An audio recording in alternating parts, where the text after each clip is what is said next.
I suspect there is a non-zero chance that no one will watch this, and it will not affect my ego, as everybody else is in the middle of playing 6.1. For the sake of posterity, I am recording this live stream. So let us begin. 2 more Dona. Also, I believe the pickup for Mists of the Realm is actually in Charlan, so.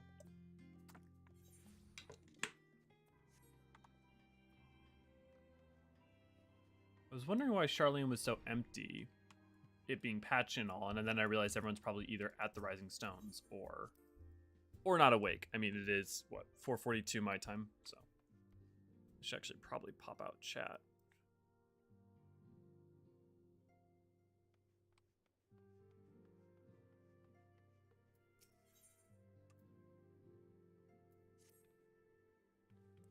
Lendriel, how lovely to see you.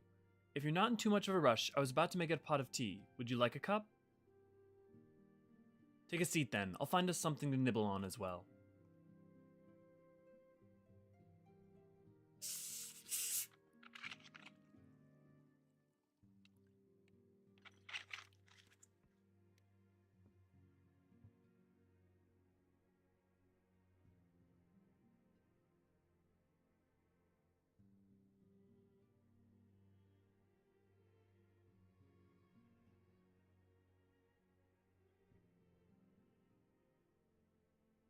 It's so much quieter these days without everyone around.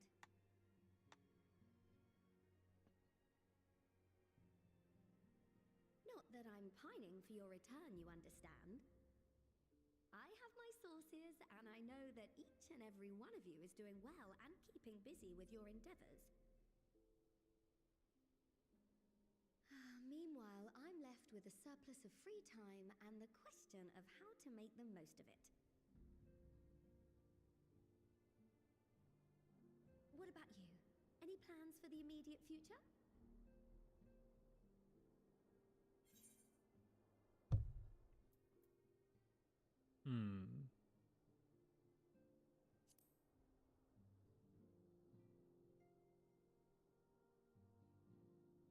I hope you weren't thinking of asking me for advice. Though if you are open to suggestions, I might have one for you. You've fought bravely and selflessly, helping those in need and saving our star from unimaginable threats. Everything might seem a little mundane by comparison. As the champion of Eorzean and a host of other incredible things. But why not put those titles aside for a while? Acquit yourself as a simple adventurer again and travel the world in search of wonder.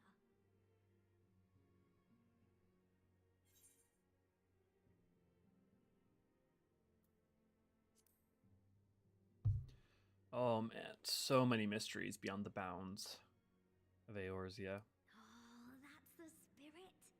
I can feel from here the blazing fire that just lit in your belly.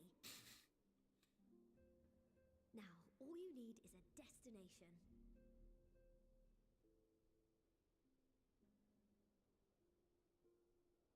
If you're having trouble deciding, just leave it to me.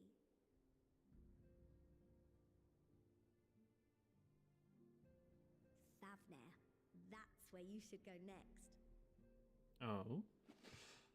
And why, pray tell? Able to squeeze in a proper tour of Radz-at-Han the last time you were there.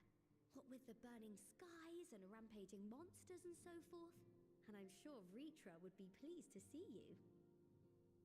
Then there's I guess of the terrestrial maps. The Empire's presence in the region was always a deterrent to exploration. So if you've a mind to sail that sea, now's your chance. Fucking called it! Those islands are definitely in the bounty! Just think of all the new experiences you could have.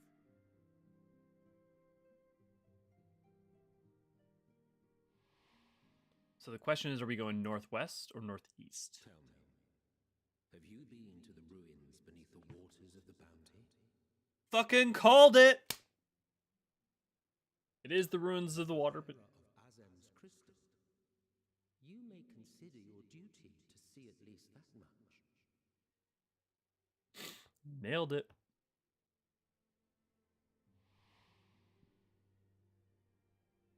They set the seeds far in advance. You just gotta follow them. Oh, I know that look.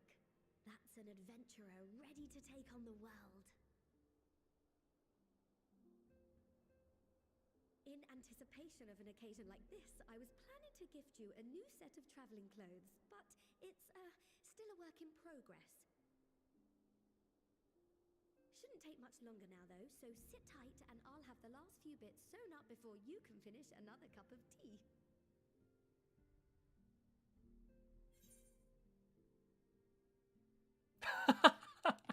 Oh, what choices. I can't give up the opportunity to thank Tataru as much as I want to meme.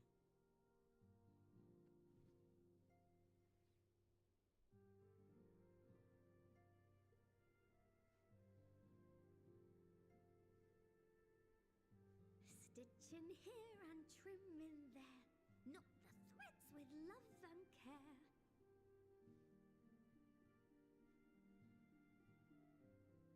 Just a little more to go. I'm sure you're still brimming with excitement. Let's make some notes.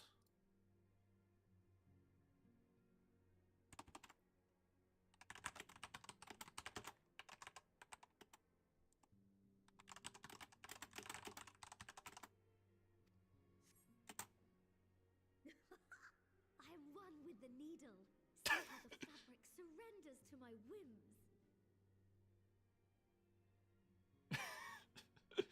Okay, apparently Tataru's memeing on us. Don't worry. I'll make sure the lining has plenty of pockets for all your little treasures. I swear adventurers are worse than children when it comes to hoarding every feather and leaf and animal hide they come across.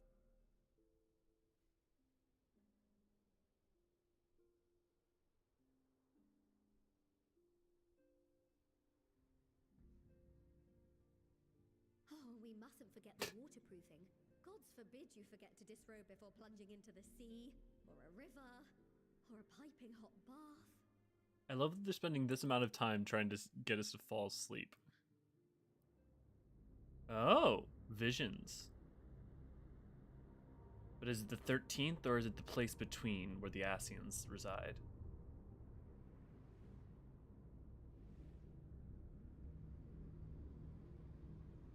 Looks a lot like the 13th, but I'm not certain. That looks like a void scent. Oh, that is Xenos' avatar.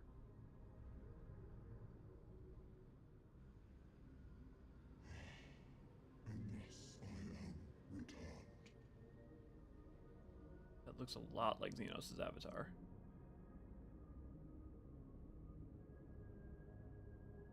"13th most likely mainly because of this boy." Yeah, with the Void Scent boy. Also, hey Jane, with this boy the way that they are, this is probably the 13th.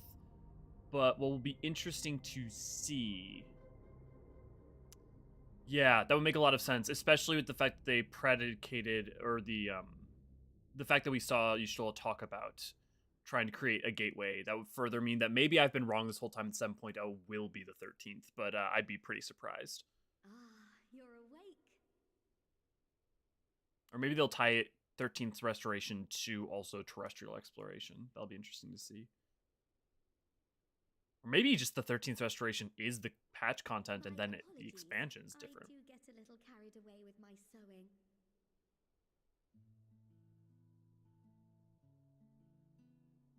Every time I hear this music, it sounds, the beginning of it sounds so much like Home from Undertale. Or are you just looking forward to the next chapter of your grand saga? Either way, I promise to provide you with new apparel, and so I shall. If you'll accompany me to the Diamond Forge, we can put the finishing touches on your outfit. Shall we?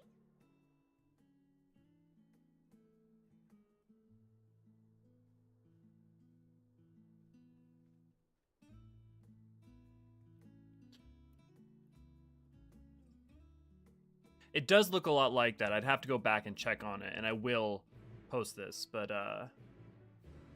yeah, I know the exact one you mean, Jane. interesting. We'll see. We'll have to see for sure.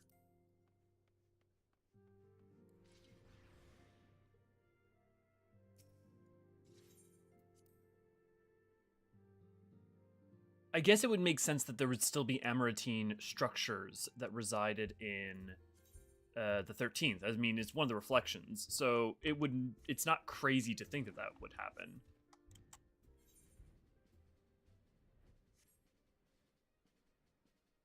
Yeah, the destruction too was the same too. Yeah, it's been a while since I've run Amarat, but so like I know the structure very well, but I don't offhand know. I would have to like frame match it. But I trust you on that.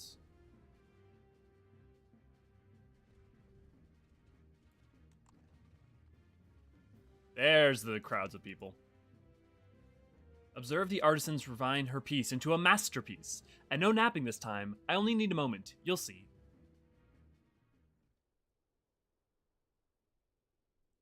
A little more room in the shoulders. Oh. All done. Let's see how it looks on the mannequin. Well, what do you think? Doesn't it just scream ready for a bold new adventure? I like it. It's very, there's some Grecian touches in there. I'm so glad you approve. So what do I owe you? So you've undoubt yourself, Tataru. Thank you. Oh, stop. You'll make me blush. You really want to thank me? Though all I ask is you wear this on your travels. Can do. Or at least anywhere loss of adventurers might gather. I wouldn't cause memory sometime very bad. It's very trailer-like. I'm not sure I follow. Before you know it, hordes of new customers will be climbing over each other to place orders at Taru's Boutique. The amount of money she'll make. I can hear it now. The merry clink clink of gil overflowing from my coffers. Sweet music to my ears.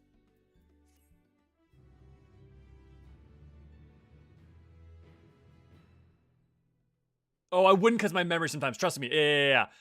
And the outfit is very trailer-like. Yes.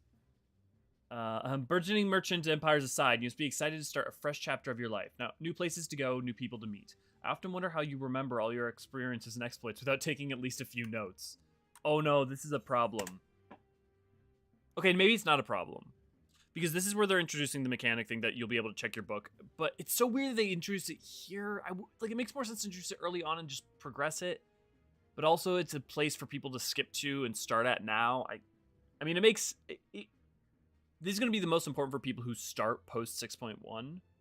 But also, it would have made sense to introduce just have this mechanic be throughout the game. So if people plays up to Stormblood, then leave the game and come back, they'll have something to check on. Oh, maybe you should start doing just that. You never know what some odd past detail might become relevant. Or one day, if you'll take a blow to the head and forget the better part of the last decade. Something to keep in mind in any case. Collections expanded. The Unending Codex. Yeah, the fact that it just said collections expanded, you may be right that it may add it on early out. Just like the fact that her dialogue is, oh, you should do it. I mean, it could just be that's where they expand it from.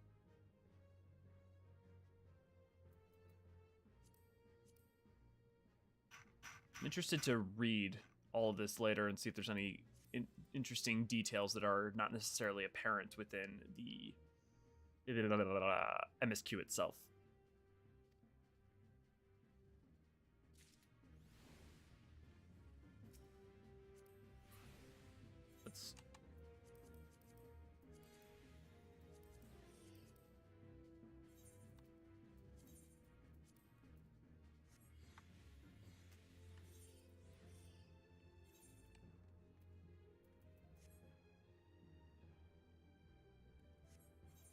Does it literally have, like, no pant leg? Like, is it just pant leg? Oh my god, is it pantless so there's no... Oh, that's pretty funny. Well, I'll deal with that for now. Check to see if you have or haven't. So, like, legacy cutscenes. Yep, aka if you started here, we get this dialogue. Yeah. That's a really good point, and they've done that elsewhere. So I think that's totally... That's a really good point. At As the former receptionist and sometimes intelligence gatherer at the Scions, allow me to offer you a word of advice. Do not expect juicy rumors to simply fall into your lap. Adventures rely on gossip, and the best places to pick up information are taverns and markets. At present, you only have a broad description in mind. When you arrive in Thavnair, I suggest you explore the options at Radz-at-Han, the finest drinking establishment in Radz-at-Han. Charm the employees, and they will not only point you in the direction of the local tale-tellers, but also share with you the tricks for loosening their tongues. Now, I really must be getting back to running my boutique. Enjoy the journey, Lendriel, and may fair fortune find you.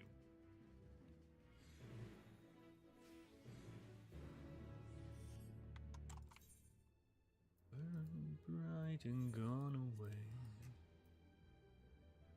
Oh, interesting. So we're going to...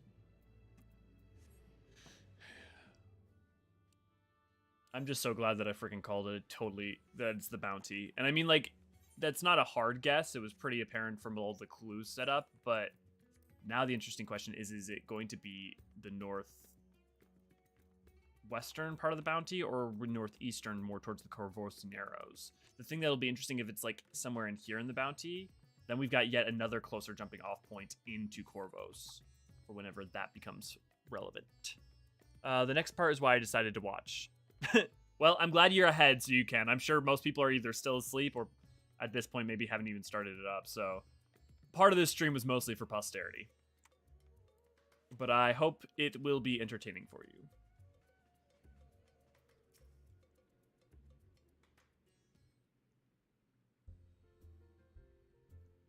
Welcome to Radz-at-Han.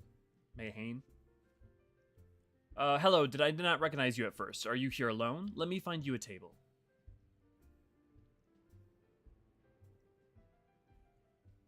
Runes beneath the bounty? Would you be speaking of the Sunken treasure vault? We have one regular, a historian in fact, who could tell you about it.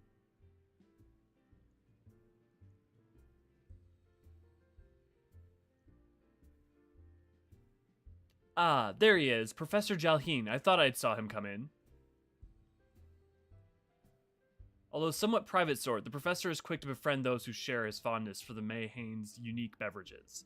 Offer him any drink from our selection, and he should be happily share everything he knows about the vault you seek, and a few other odd bits besides. Oh, yes! Whatever you buy for him is on the house, by the way. If Mayred found out I took coin from Thavnair's savior, that would be... she'd have me scrubbing pots for a week. Oh, please provide me extra context a la the Monk Quest style information.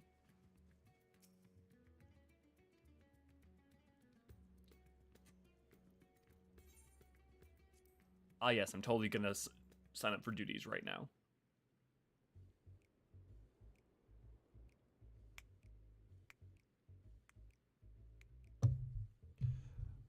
What may I do for you, my Eorzean friend? Whoops. There we go. I want to ask you about the Sunken Vault. Oh, I should have picked the other one.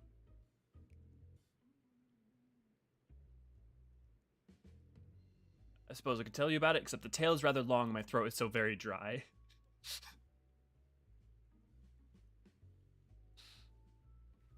Like, yes, new MSQ, time to do some level roulette. Yeah, exactly, right? Here we are, one of Mayred's finest. Enjoy. I mean, I suppose there's probably a non-zero chance that someone, like, logged in not knowing because they haven't caught up or something. But yeah, no.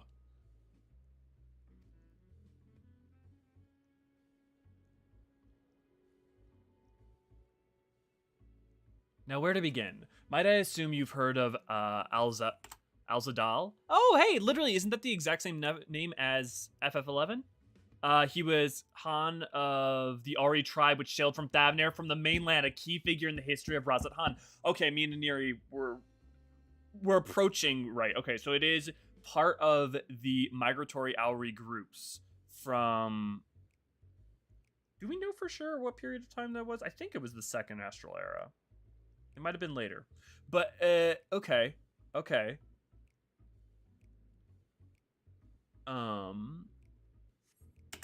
So that would place this, though, within somewhere, at least over 3,000 years ago.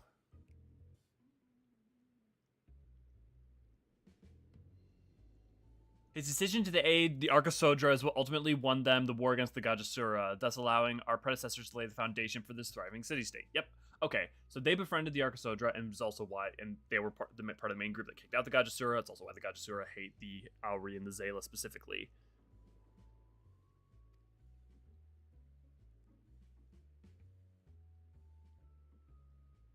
Some attest that this man traveled to another world entirely and returned with glittering riches, other that he brooked an alliance with a certain worm of the first brood. Then there is the tale of the Sunken Vault, the one you seem most curious about. According to this legend, Alzadaal III claimed a small island somewhere in the middle of the bounty. There he built a structure reaching clear to the bottom of the sea, a deep and secret storehouse that locked all his worldly wealth within. In the centuries since, whenever a natural disaster or hardship befell Radz-at-Han, folk would remember the tale of the hidden treasure. Hardy souls would set out to claim their fortune, but precious few ever made it home. Damn it, I think one word, type another. Hey, I mean, I appreciate you messaging at all.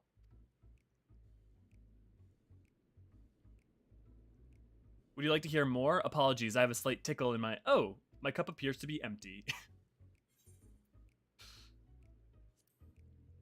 Michiel, another round for the professor. Okay, so this all tracked with exactly what I would have assumed. I see we've reached an understanding, you're a sharp one, adventurer. The mentions of other realms, though, for Hydaelyn are interesting. Or Alzadaal. Today we splendid day visited me.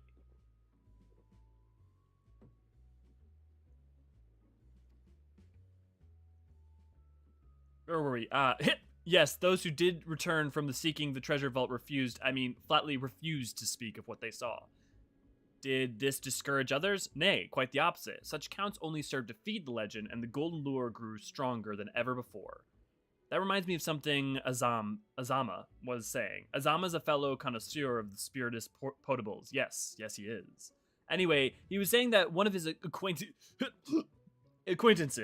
went after the treasures himself, and hasn't been seen since he set sail. I hear, but he did have... no, I can say no more. You seem the generous sort. What kind of man would I be to encourage what is clearly a foolhardy quest? If my word sent you to your death, I could never live with myself. I am no stranger to peril. That is truth. Is that so? Perhaps it's your turn to tell a tale then. What manner of dangers have you faced? This is where I stopped because I was curious to what the game would do. Yeah, I hear you. The very edge of existence? From anyone else, I'd struggle to believe it, but I recognize you now. You're the hero of the final days. A drink. I need another drink to settle my nerves. Mealy, more of the same, if you please. As you wish, but this one is on your coin, Professor. Well, if you're bound to head out, thanks for popping in. I appreciate it, and I'm fascinated to see where the story goes. It just kicked you out? Oh, no. Oh, no. At least the time seems pretty low right now because it's still so early in the morning. At least it is for me. I don't know how it is for you. Anyways, being who you are, I suppose it wouldn't hurt to share a little more. This friend is Jema. He was desperate to buy a treasure map, which showed the way to the entrance of the vault. Seems he could only get in from some merchant, which was his name. Bah, I forget it. Let's drink our toast to you, my new best friend. Miliel, more drinks. Signal for one.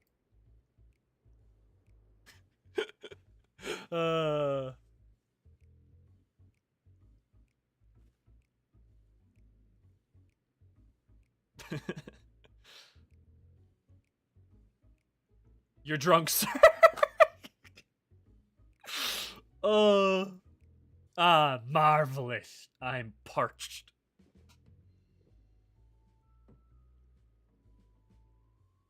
Jillian gulps down the cup of water.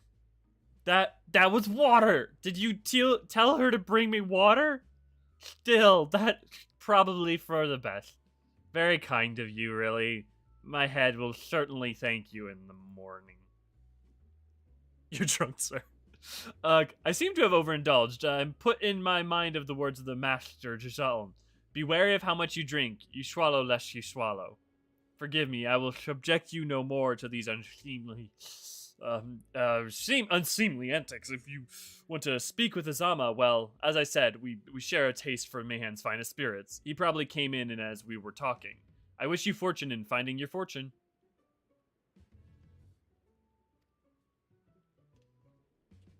On to the more lore.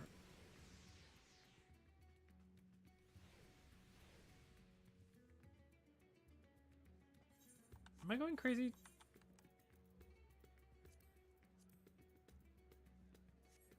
That guy has pants. He must have, like, bought cheap pants or something. Azama. Yes, I'm Azama, and who might you be?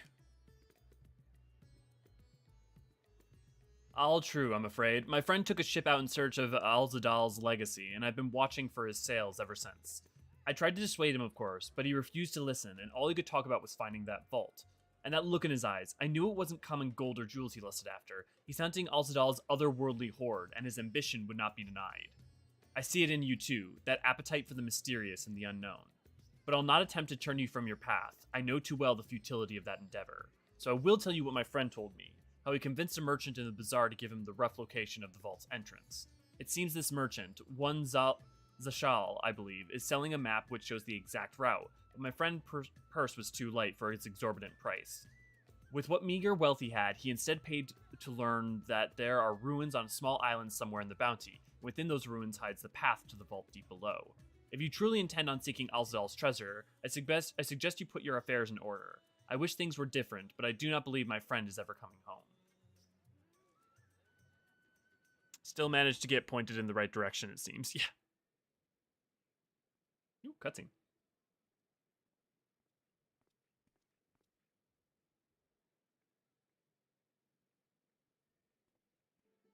Please, Zashal, please! You must let me have that treasure map!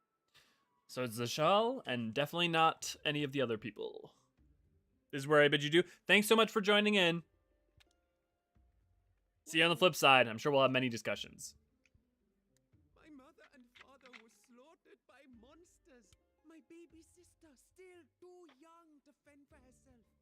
Can you spare us no kindness?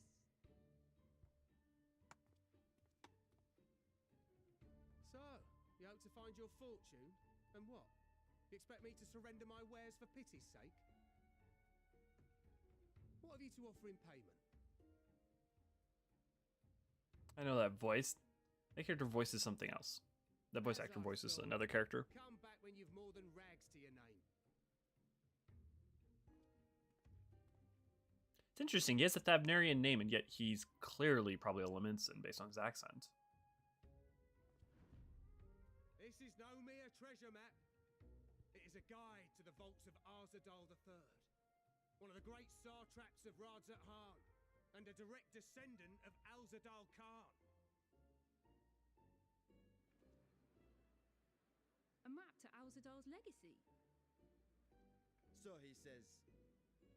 A fake, I'd wager. This is no fake. The parchment is marked with an arcane glyph of passage. You may find the ruins hidden in the bounty, but you won't be setting foot inside without this in your possession. And yet others had found it prior.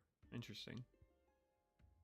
A priceless artifact it is, discovered amongst the rubble in the aftermath of the final days, and lovingly restored by yours truly. This map So the question is fabulous riches, but I'll be the king of fools to simply give it away. Is the otherworldly treasure somehow related to another reflection? Your scrawny-eyed had never returned with that treasure alive.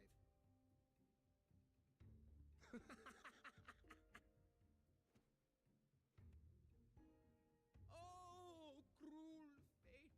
Why must you tempt me with wealth I am powerless to claim? How I shall envy the one who purchases that precious.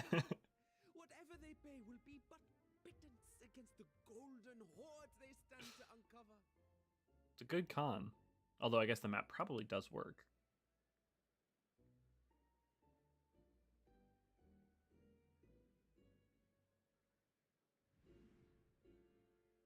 Oh no.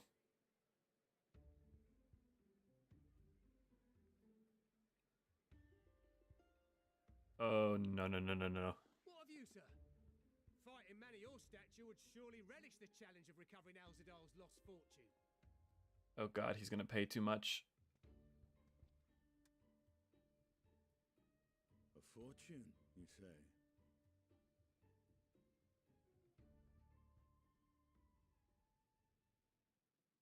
If I had but the strength to seize that treasure, my starving sister would never want for food.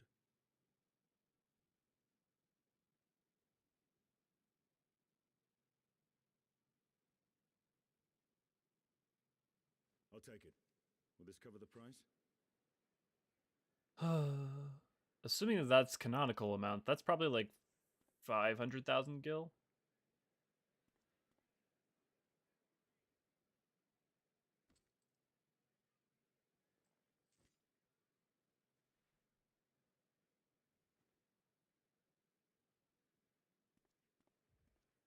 And there's the meme.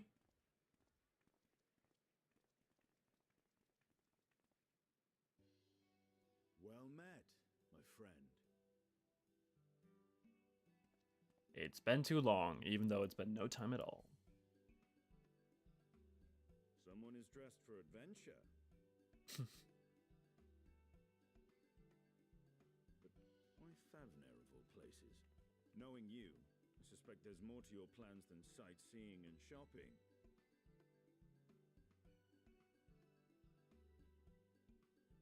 Ruins beneath the bounty. Curious. And here I've acquired a map to just such a site.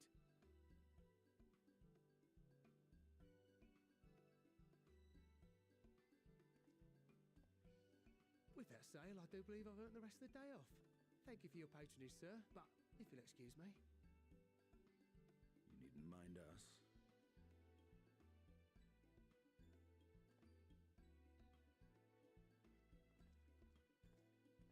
And now I've fleeced one of the heroes of the final days. Pray the sisters were looking elsewhere. Okay, so he probably is Thavneri. It's interesting that he has a Limson accent. Also interesting that they have a conscience This map around. may not be genuine. Either way, we'll need a ship to find out for sure.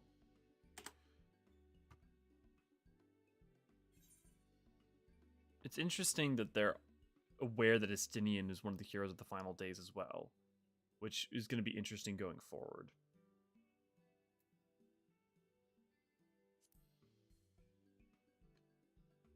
As much as we are trying to be adventurers, can we simply be? For myself.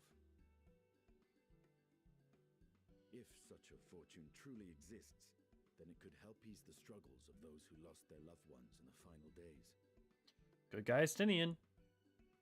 I hope to do for Thavnir what you and Alphino did for the Alamegans when you recovered the Mad King's Grove. Yep, I was going to point out the similarities to what happened in Scala. Come now.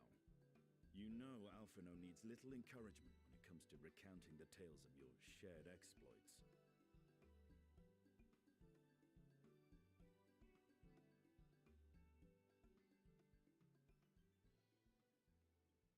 Speaking of precocious lads, that boy in the bazaar was clearly an accomplice of the merchant. Suppose his role was to draw the attention of the crowd and add weight to the merchant's bold claims.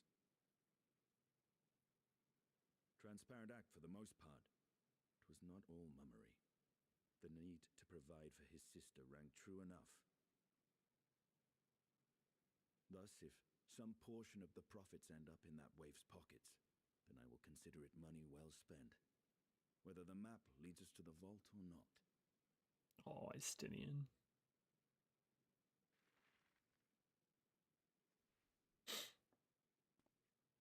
You are coming along, yes? Oh, there's the meme.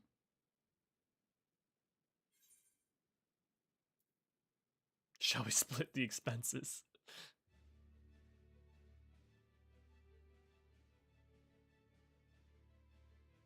I thought as much.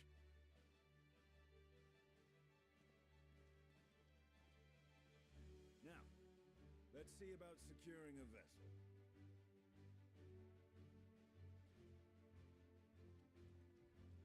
Onward, on to adventure.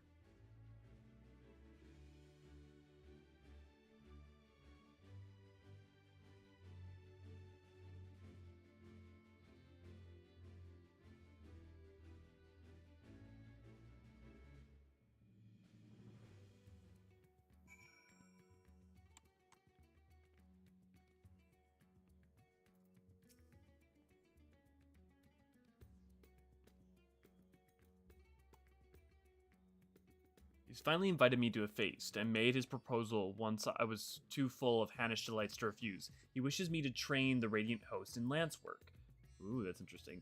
But that is the tale for another time. What we need now is a merchant or trawler with a ship fit for the open seas. Matsya is a fisherman by trade, yes? We should head to Akiali and see if he can help us.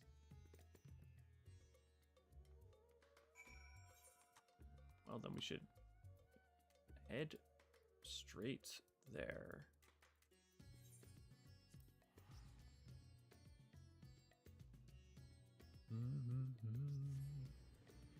I wonder how he's doing.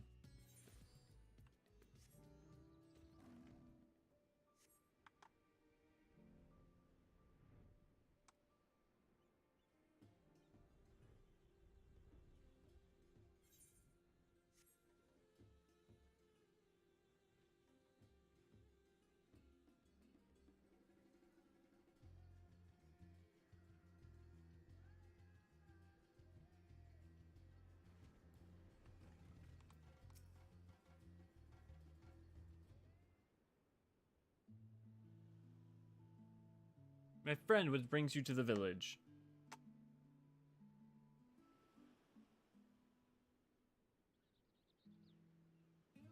So you need a seaworthy vessel to seek these ruins.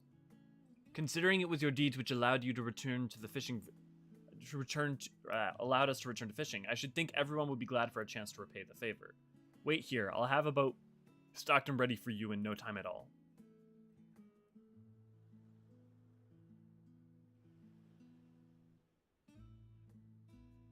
Have you noticed our little shadow? He's been following us since we left the city.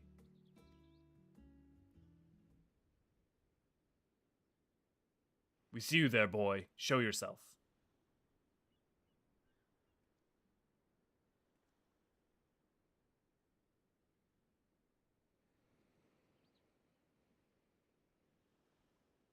Final Fantasy XIV cross God of War. Who does the better boy, Estinian or Kratos? Do you know how far out of the way we've walked so you not cross paths with some wild beasts? I'm sorry, sir, but aren't you the heroes who saved Thavner? You are, I know you are. I've gone and cheated you. I worked with Zashal, you see, the map merchant. It's my job to pay the pleading orphan and convince the crowd his wares are worth the price he asks. I'm ashamed of what I've done and beg for your forgiveness. If not for you, my sister and I would never have, well, we'd be... Enough. I know your game and paid the price willingly. A fortune purchase, as it turns out, for my friend here was seeking those very ruins.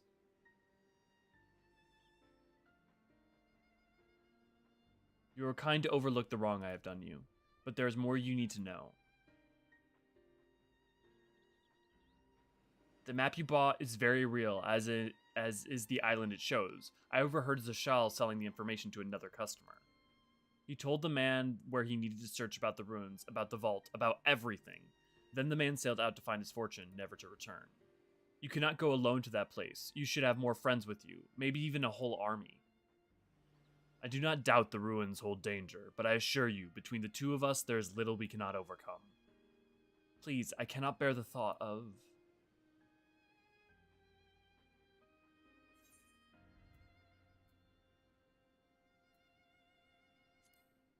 We could invite our comrades. That we could, and assuming we do find this treasure hoard, it may prove wise to have more hands along for the carrying. Any idea of whom to approach? The Scions have scattered far and wide since our last gathering. Ooh.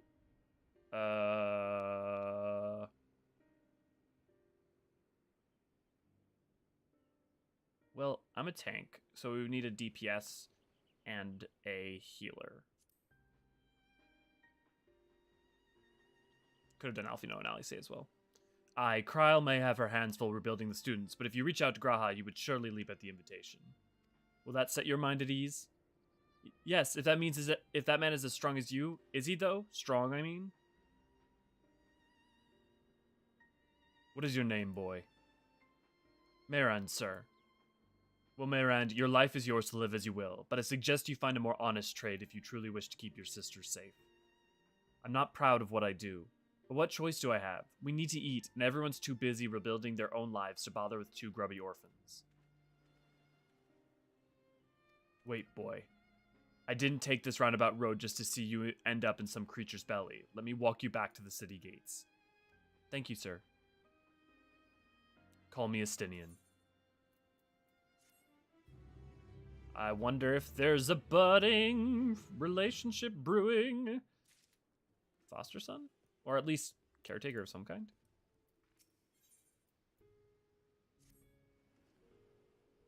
I shall leave you to recruit Graha. He'll appreciate the invitation that much and more, I'm sure.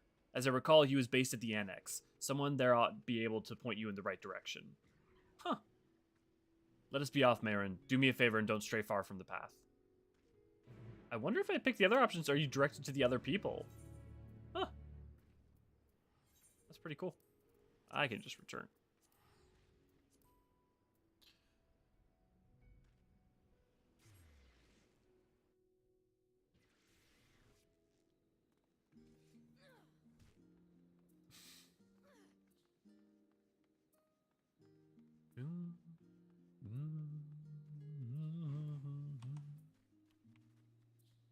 To the Annex.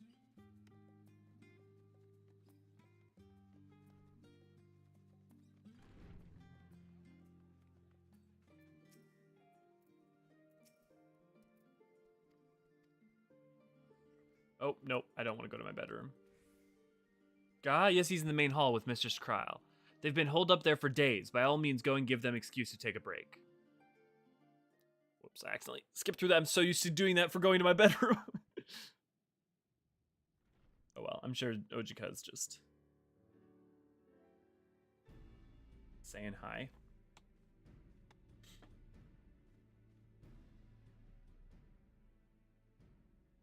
Trailer shot. Ojika, my good man. Would you be so kind as to... Oh, isn't this a pleasant surprise? I wish you had sent word ahead. I thought I was having visions for a moment there.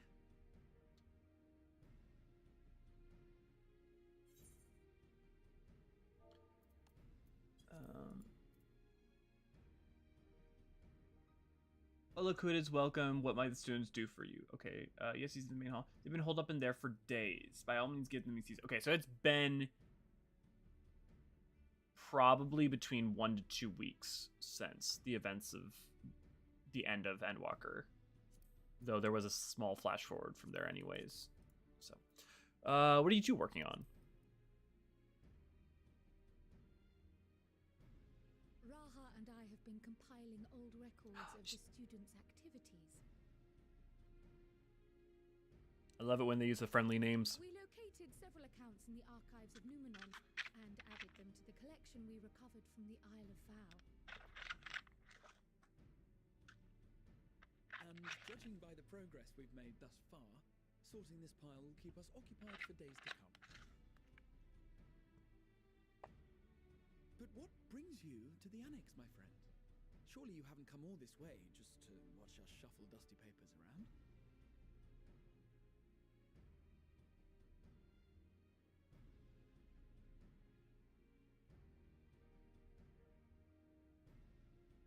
The treasure vault of Alzadaal III. And you're looking for companions to join you on this expedition.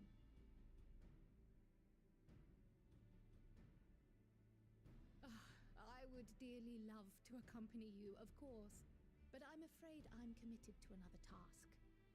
On the subject of which I had hoped to ask for your assistance.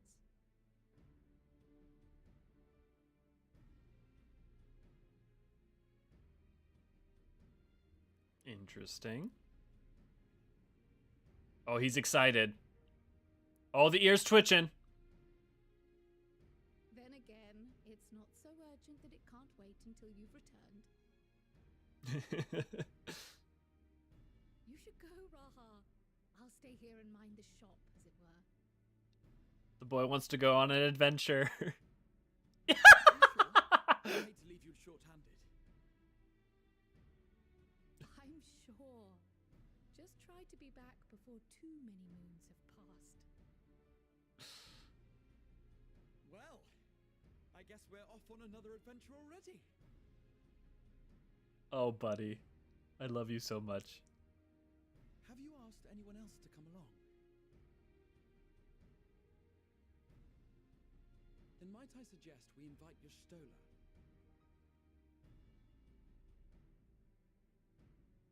Ever since the Scions disbanded, she spent most of her time cloistered within the Great Google Library, hoping to piece together a method to transverse the rift. Yep. It would seem, however, that whatever wisdom she sought there was not to be found. She arrived in Sharlayan the other day.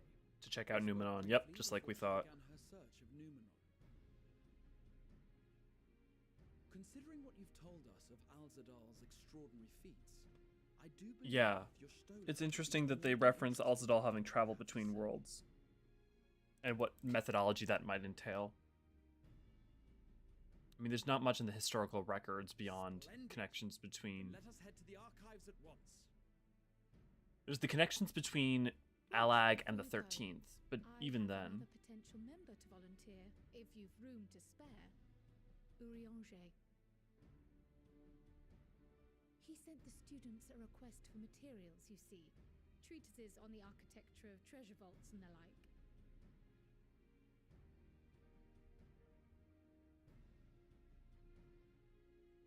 From what I can gather, the Loporrits are looking to make improvements to their own creation and wish to learn more about how we build things down here. Man, we're getting moon housing someday. It's just a matter of time. Urianger with you. Let him study Alzadaal's legacy firsthand. None can deny the benefit of seeing something with your own eyes. It hasn't even been a month and the Scions are going on an adventure. I say we extend Urianger an invitation once we've spoken with your Stola.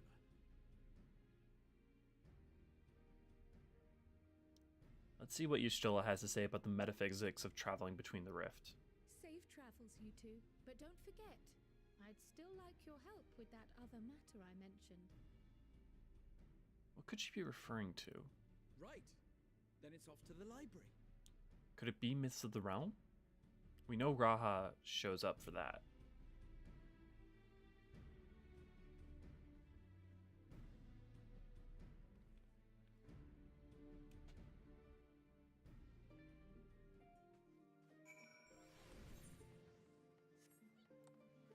To Numenon.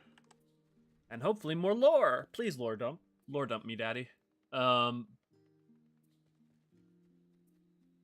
what's Alzadaal in the third and having any form of otherworldly treasure? It's like... It could be the 13th.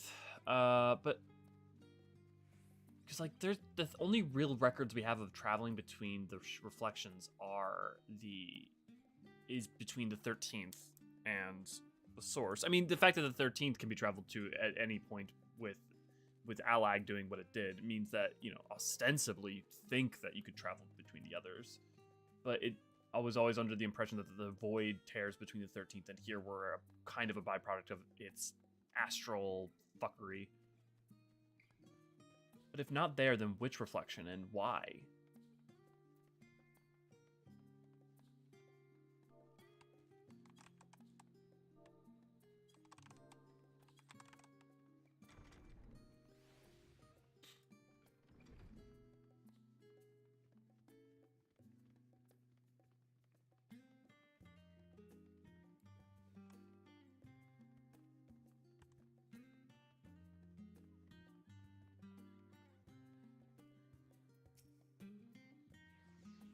Well, she wasn't hard to find, at least.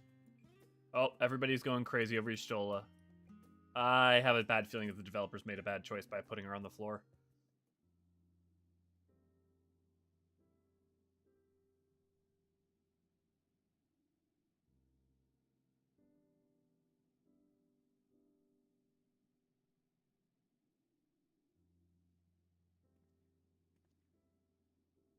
I've never known your Stola to doze off in the middle of research before.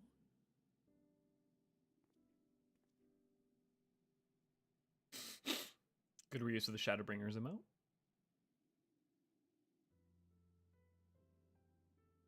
I gotta use that image of her for some sort of thumbnail.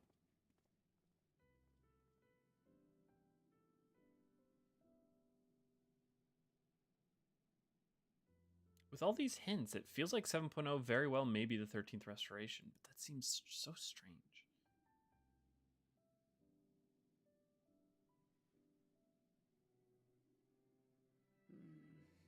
Close my eyes for one moment.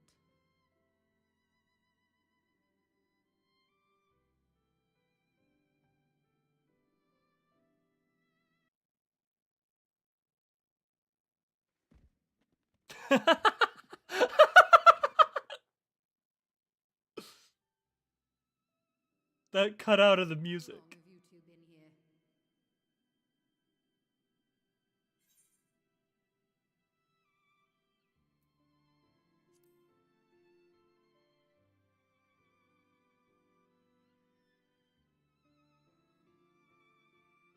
Nor did I want to fall asleep.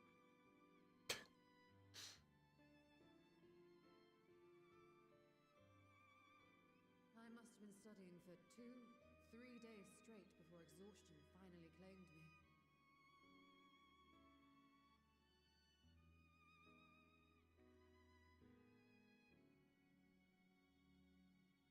As you know, I've been researching ways to travel from the source to one of its reflections. Well, looking for hints at least. I don't expect to find a simple set of instructions tucked away in some dark corner of the library. Everything we know means the requirements to do so I've been are skimming through the vast. hoping to uncover even a partial mention of any similar feats in the past. There's Alag. And Graha. A means to travel between worlds exists, and you can be sure I will find a way to employ it. So I've promised Runar, but 'twould seem I've set myself a nigh impossible task. You'll figure it out. You needn't be so hard on yourself. The leap I made with the Crystal Tower was not achieved in an afternoon. It was the culmination of a collective effort spanning generations. Oh, you think me discouraged? I assure you, 'tis quite the opposite. A daunting challenge and the time to sink my teeth into it. I feel like a fresh-faced student again. A scholar in her element.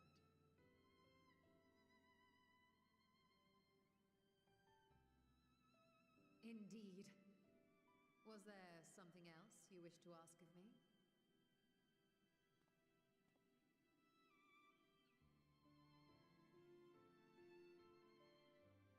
Alzadaal is no minor figure in Harnish history, and much is known about his family. Interesting. Do tell. But this is the first I've heard of a descendant surviving a trip to another world. Yeah. If those tales are true, then he may have left behind some clue as to how it was accomplished.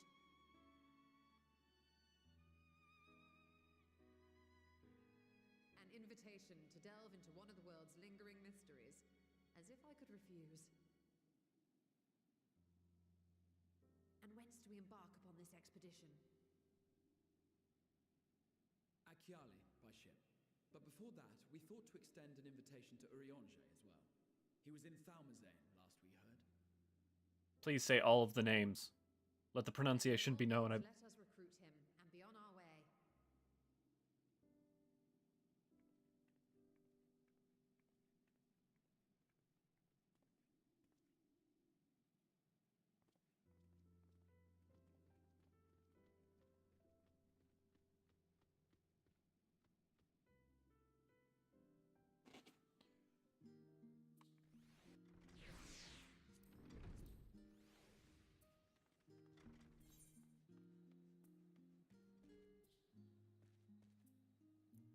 Okay, to Thomazane. Horia, and then I will fly by lion.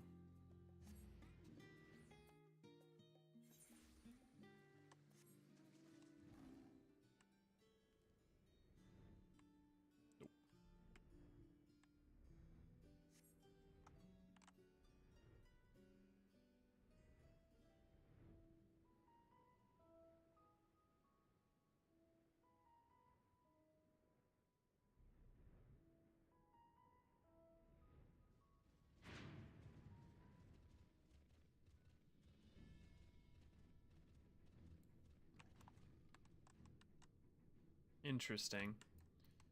Must just be some Charlene scholar that we saw in that Omega quest line. Because you can see the gear worn by them out here.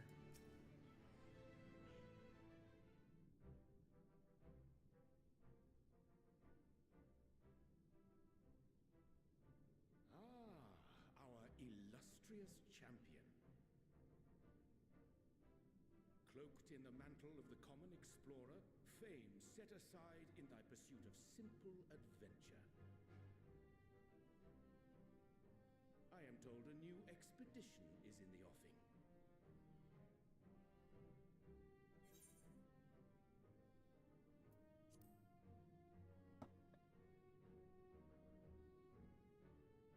And thee, as ever, thou art the picture of strength.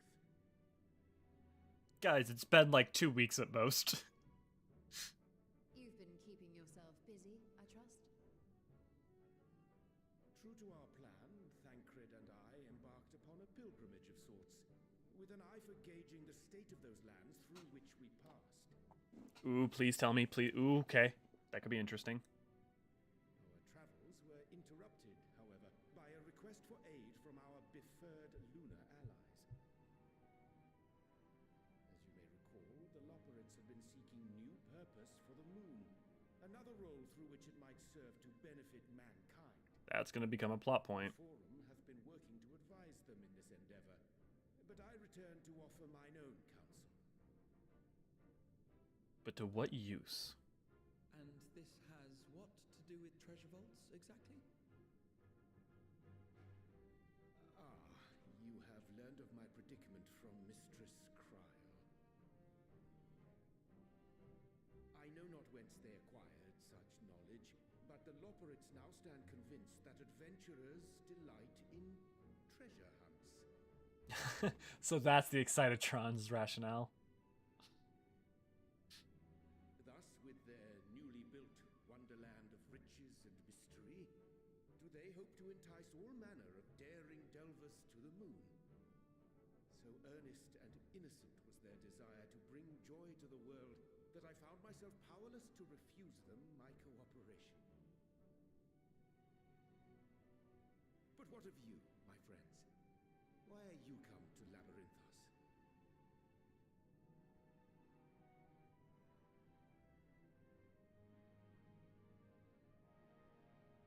Fascinating. This is indeed a most fortuitous opportunity.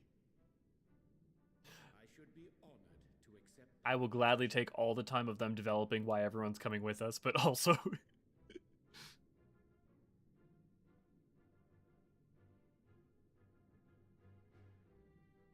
long hath it been, I wonder, when last our actions were not impelled by fate or desperation? As a group? Never. Aye. Though I cherish the Scions' accomplishments, 'tis pleasant to not have the weight of the world upon our shoulders for a change. For now. Counting Istinian, we number 5 now, yes? Without knowing what traps or perils await unwary feet, we may be wise to refrain from recruiting others. I agree. Between us, we should have the skills to handle whatever situation may arise. The only one we were surprised by was Urianger. What, no time to spare a word for the grizzled old bard? We knew it was going to be Y'shtola, Graha, and Estinian, but Thancred and Urianger. Interesting. A wasted trip, I'm afraid. I'd hoped to catch up with a former mentor while you parleyed with the rabbits, but it seems our paths... What's up with that motherfucker?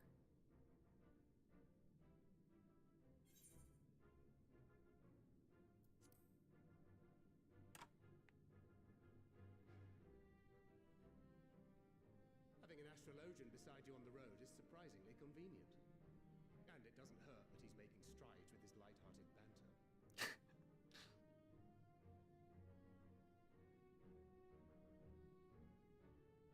In any case, as we made our way around Alzadaal, we saw that much of the continent was in various stages of chaos. Yep.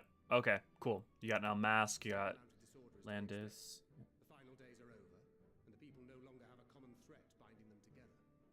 Whirl it. That's the Corvos. thing with these fledgling troubles, eh? You need to keep an eye out, lest they mature into full-grown headaches. It's gonna be a major plot element. So, for what reason have so many esteemed personages seemed fit to gather?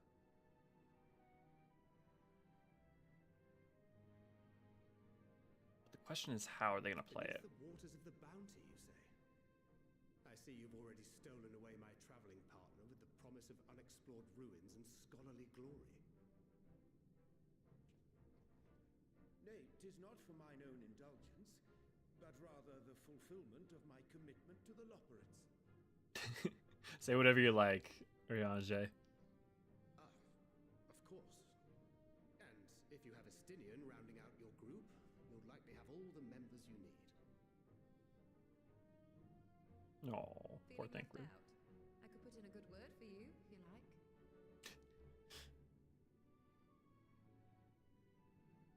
We may have been released from our obligations, but I'll never be free of that merciless wit of yours, will I? In all seriousness, 'tis best I sit this one out. Too many former Scions consorting with one another might be seen as a cause Smart. of concern in certain quarters. Yep. I'll return to my usual reconnaissance and scout out the situation in the Far East. Feel free to share if you come across any interesting revelations. Interesting. That could end up with Hingashi. That could end up with Beyond the Blind Frost. The Shall we not say Unnamed. this on our departure? Sir Estinian will wonder what hath become of us.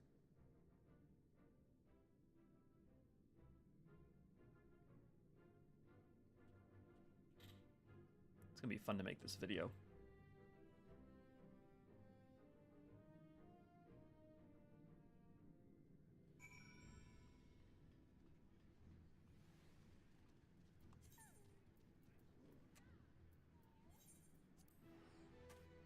Wonder how many more quests we have left. I mean, obviously we've got the dungeon and such, but what culminates 6.1 at this point?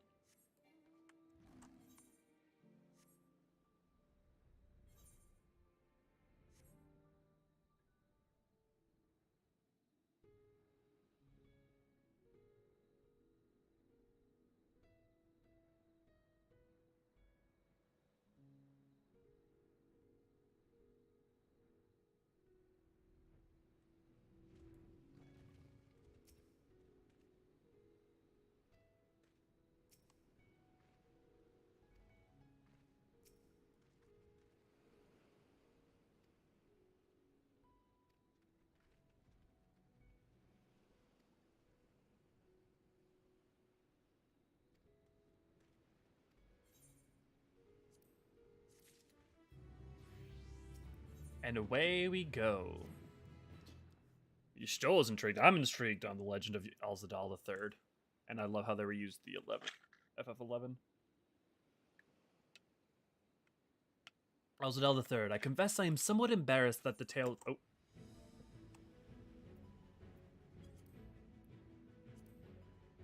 I confess I am somewhat embarrassed that the tale of his journey to another world escaped my notice. Could it be more than simple folklore?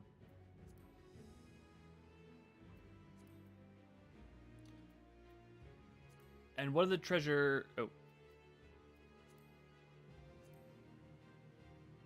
And what are the treasure he supposedly brought back? This undersea vault may hold relics from another reflection. I guess too. My friends, we should temper our expectations. They may have doth promise ruins, but beyond that we know not what we will find. Not until we find it, aye. So let us dispense with conjecture and set sail for the vault. To adventure and beyond. What is it going to be called? The Vaults of Alzadaal?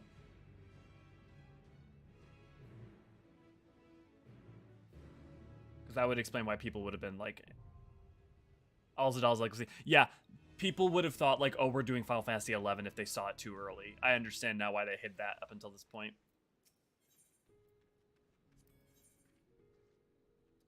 Okay. Sorry, no. I gotta bring my... Insufficient item level.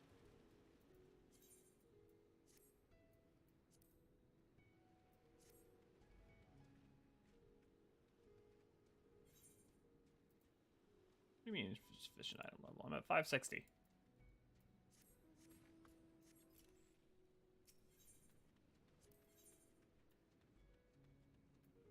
I stand ever ready. Let's do it.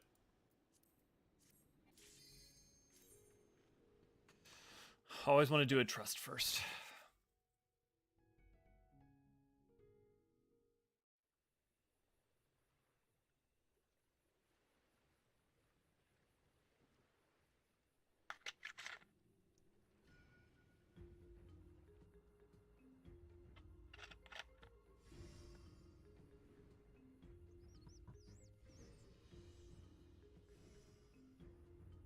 Lights and monkeys. It's interesting. This top part reminds me kind of like Far Reach and stuff, or not Far Reach, Never Reach, Never Reap. God.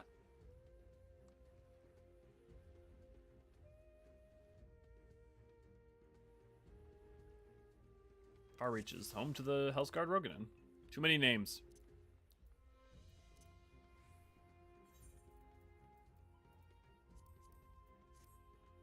Oh, I turned it off.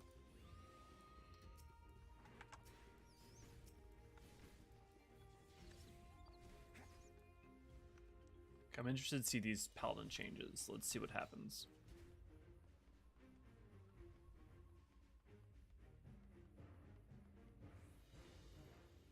Ooh, traps.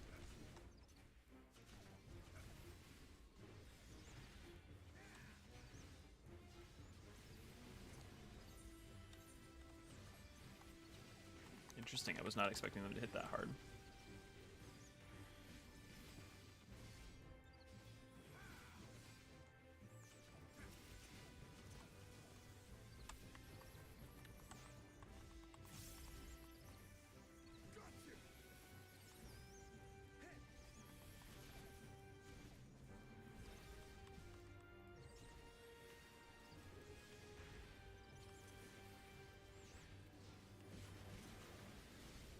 I'll have to play it more safe with the trust.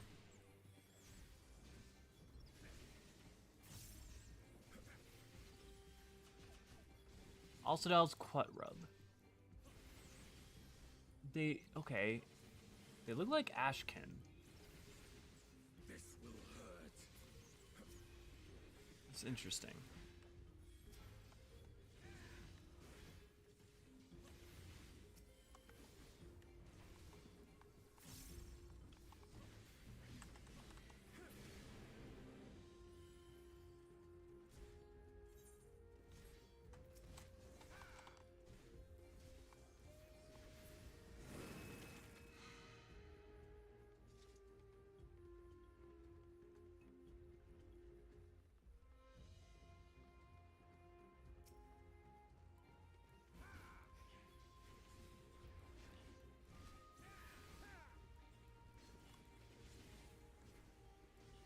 Interesting that there's more balls. I mean, we know that there's more balls as far as field as Thavnair.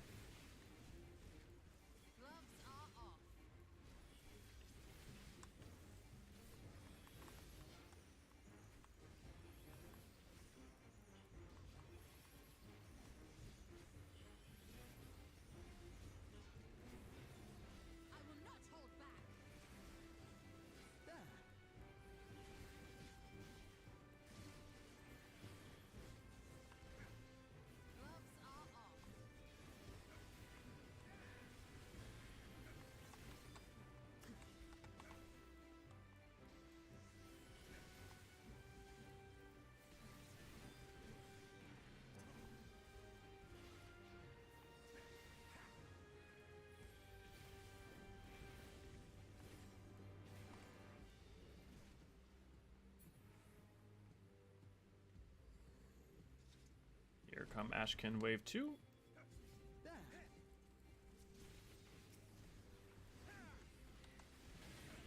We still have yet to see Vritra and why Vritra is acting the way they were.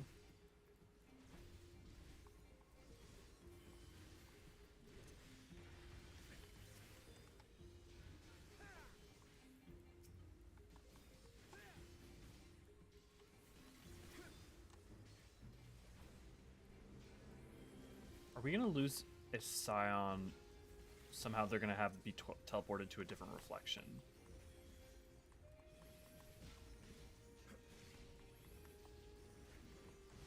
That would make a lot of sense. Why Vritra would act the way they were, and maybe that light is them trying to return them to. This will hurt.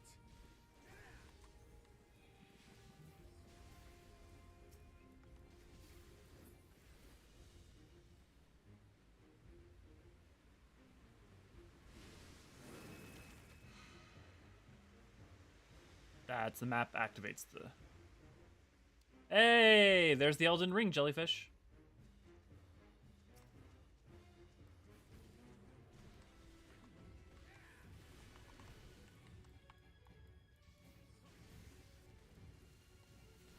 Two flippers, each one's gonna have a different thing.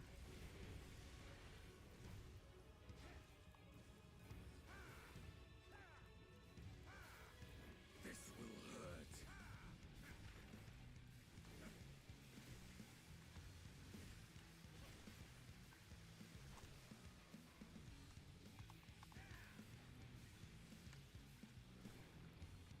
Interesting. I will not hold back.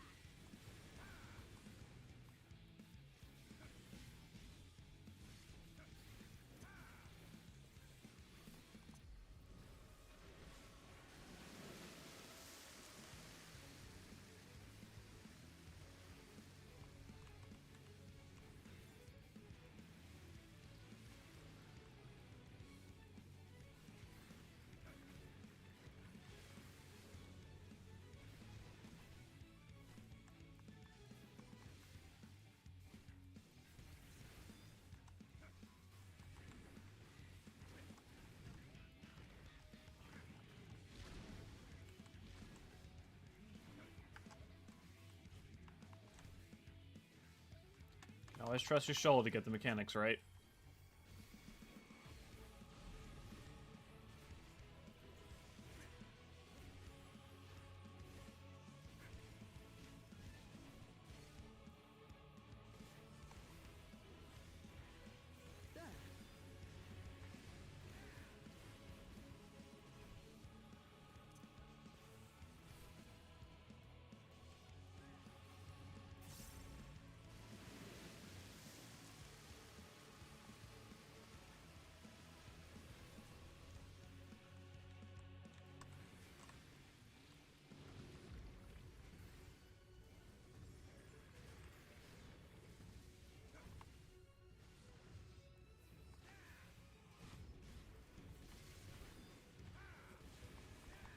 I will not hold back.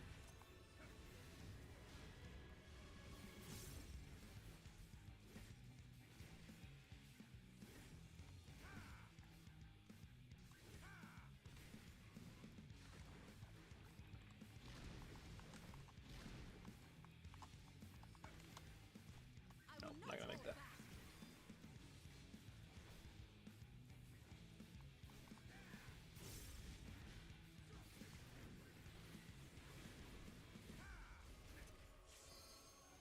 I will end this farce.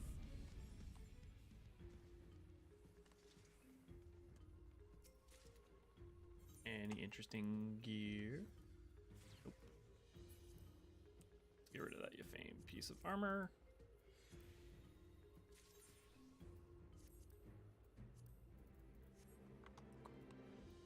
Ooh, interesting. Salt encrusted teleporter.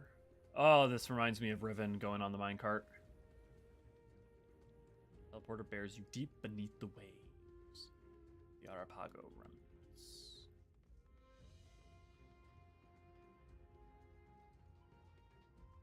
Arcasodra. Or at the very least, Matanga.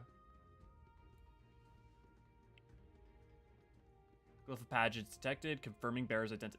Interesting. It's technology. It's technological. Almost like the remnants of Alag? Or at least in and of that kind. Or maybe even perhaps...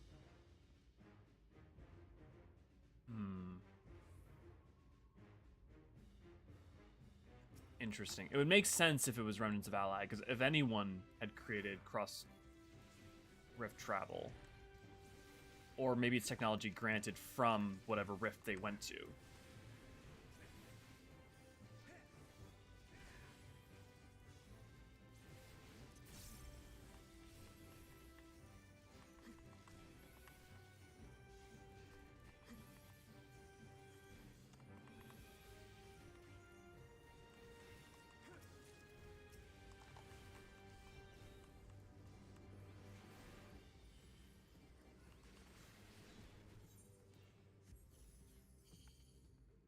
Unrecognized ethereal signature, brazen thief, you will proceed no further. This is the room with this. This is the room with the Forgekin that we were talking about. Alzadaal's rampart. Denizens opening portals. Okay, he's gonna open the rifts to the outsider.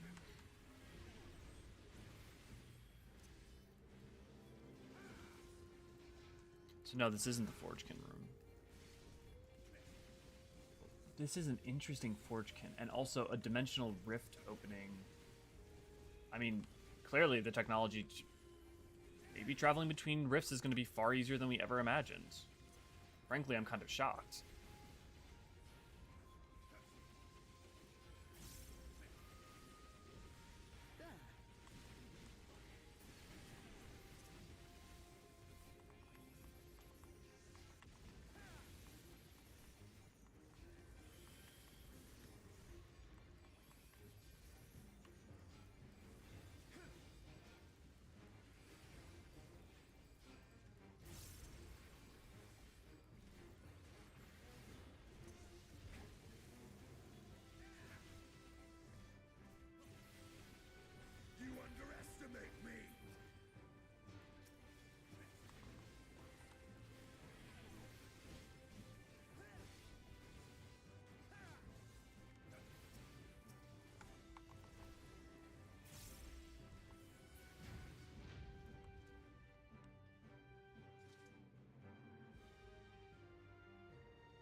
Matanga.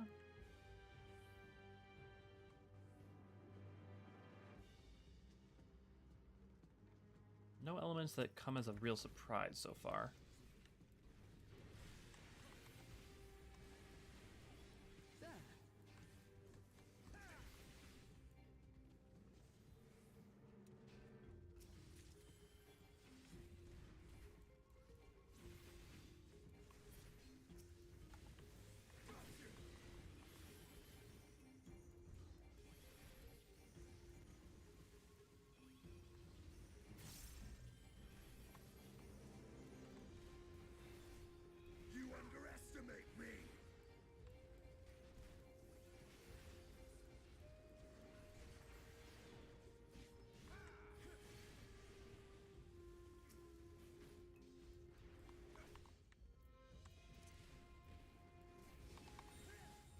I don't know why.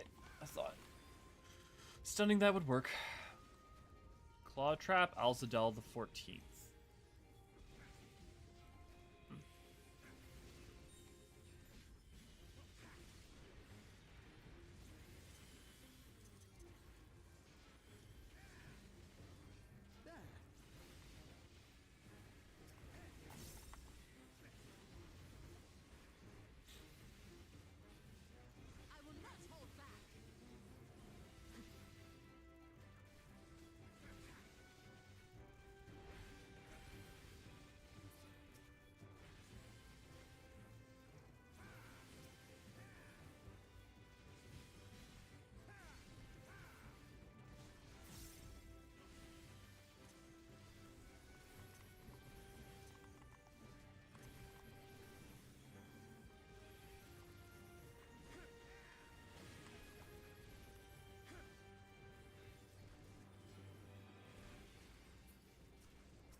There we go. This is the Forgekin.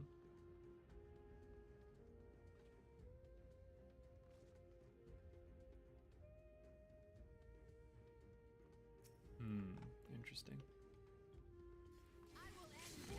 Turn back, Treasure Seeker, or this vault will be your tomb.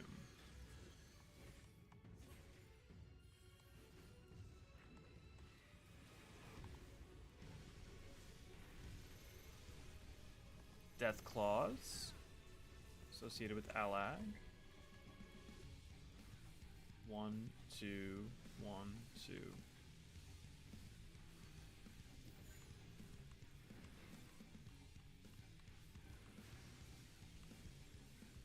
Is it so simple? Why are they numbered then? Away with you.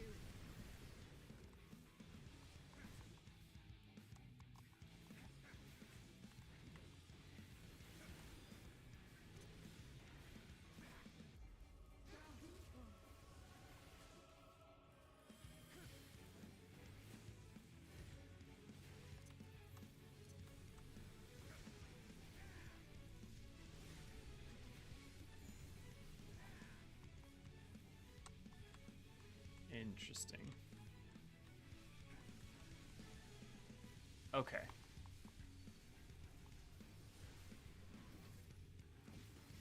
Wasn't sure if it was an order or not.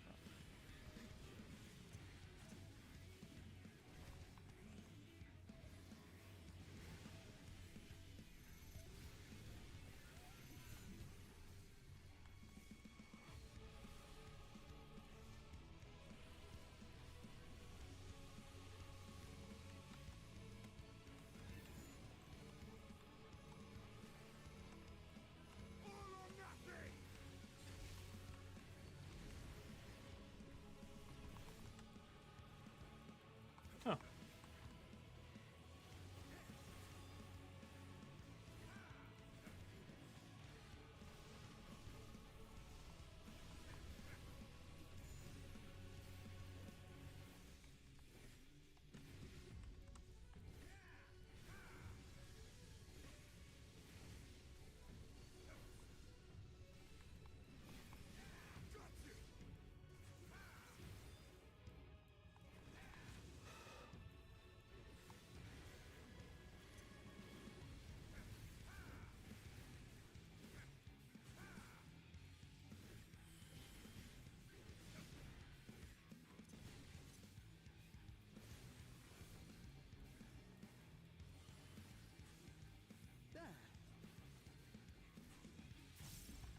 Oh, Raha. This will hurt.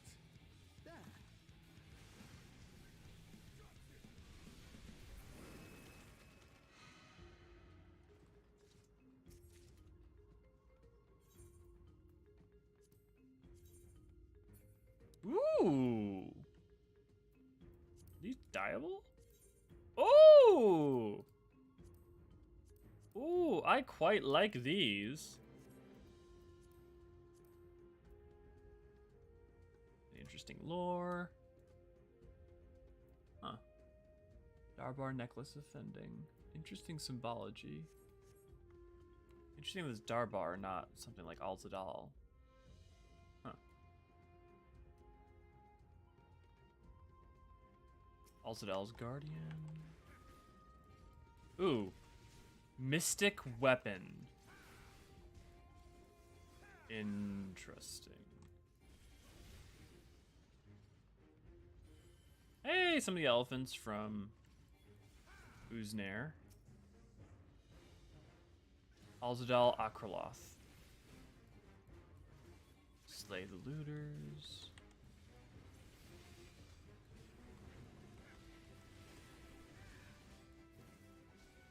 Is it a Forgekin, or maybe is it a Ashkin like the earlier ones?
Oh, great mimics.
You underestimate me!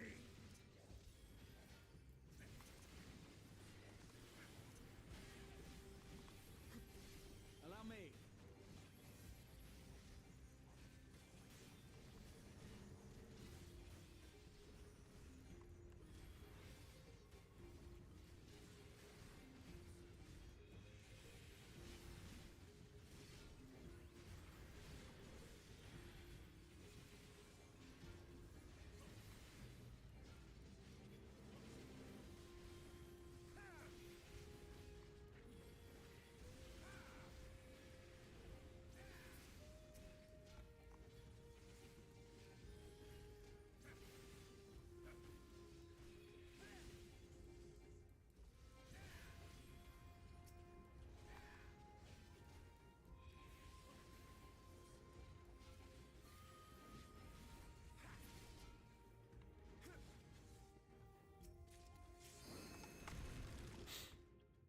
Okay, boss. What are you?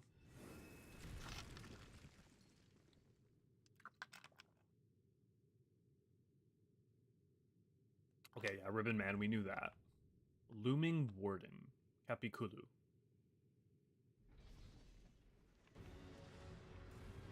Definitely a Forgekin. That also falls with all the technological points that Niniri made. And that the dungeon's made itself.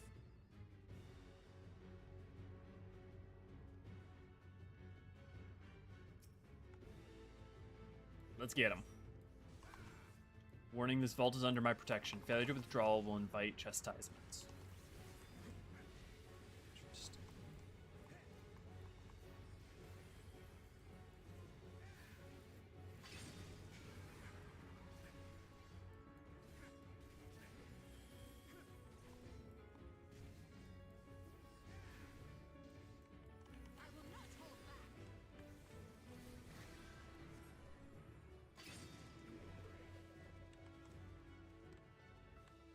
Oh, that's cool. Oh, I love that. That's super cool. That's super fun.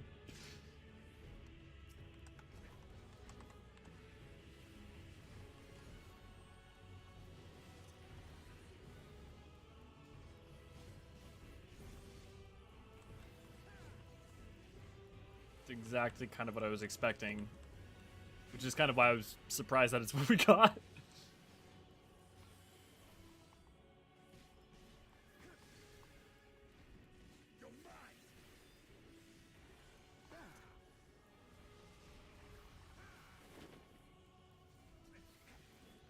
Interesting.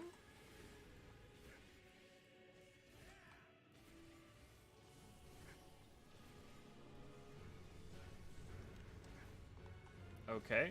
Whatever one he points to, that's the color that gets got.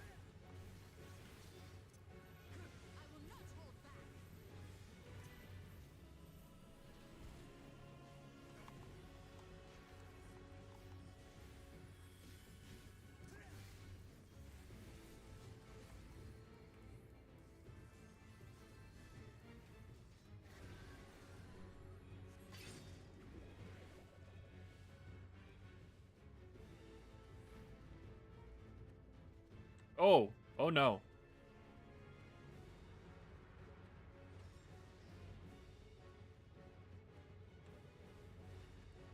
be honest, I wasn't expecting that.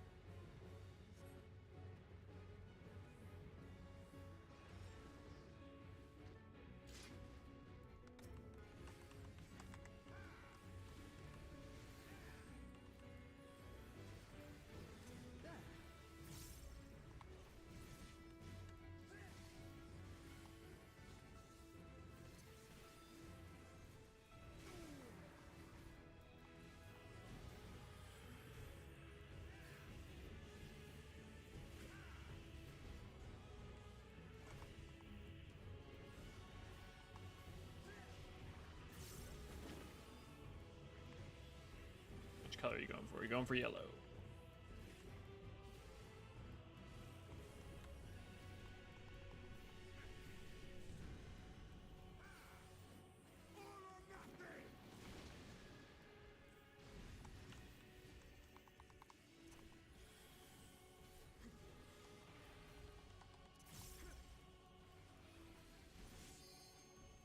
Limit break it.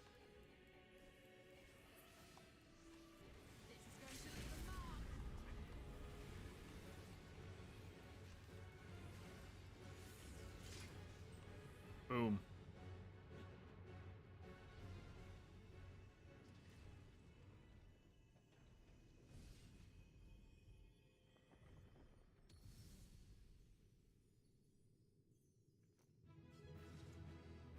Is the Alliance raid locked behind MSQ? I am unsure as of yet, you. I did not check because I wanted to do MSQ first. There's a good chance, though, that it is if some of the earlier lines between you and Kryle and Graha are to go by.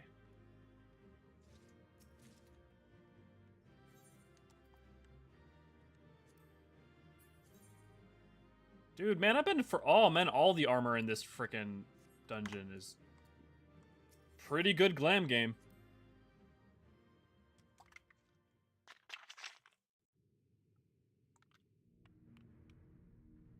Okay, let's find out. Which reflection did Alzadaal go to?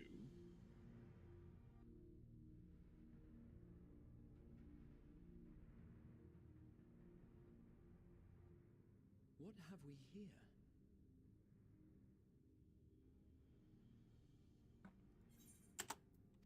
Tis not unlike a Hunnish alchemical furnace in design. Yep, it's exactly like me and Neri speculated. One way we might find out. But what alchemical process would have allowed for transfer? Oh, interesting. Okay, Vritra, what's up? What's wrong with it? Once you go in, can you not come back? Oh, my apologies. Should I continue calling you Varshan? You may address me as you wish. My nature is no longer a secret. Still, this is not a setting I imagined for our reunion. Surely you've not entered these ruins as common looters. Would that we could deny your accusations, but I fear you're not far from the truth. Great Vritra, might we beseech thee to explain the nature of this strange contrivance?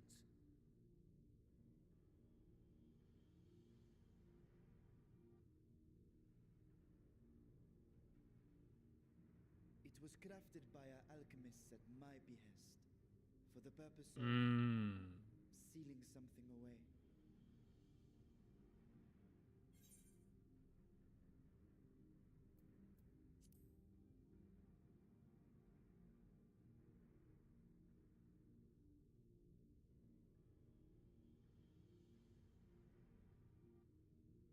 Perhaps I should simply show you.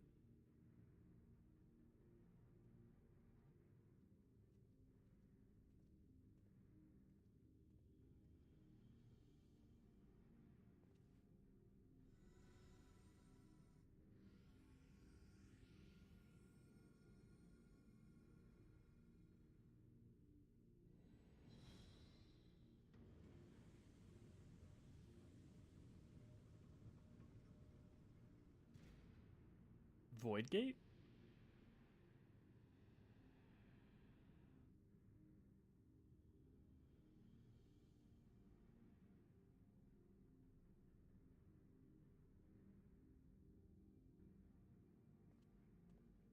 Be careful with I that have smile, lifted the Hydaelyn. seal, if only for the moment, by an authority only I possess. A planar fissure?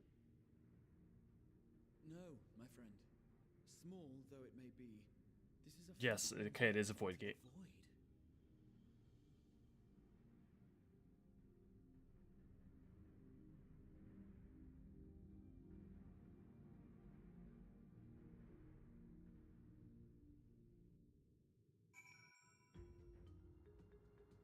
It's not surprising that something like that exists particularly, but it is. We knew the restoration of the 13th was always going to be a plot line. But to have that at 7.0 will be...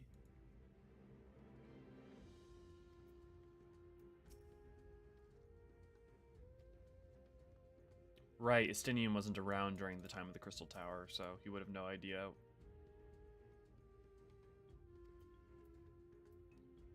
Let's hope Hydaelyn doesn't go a little crazy.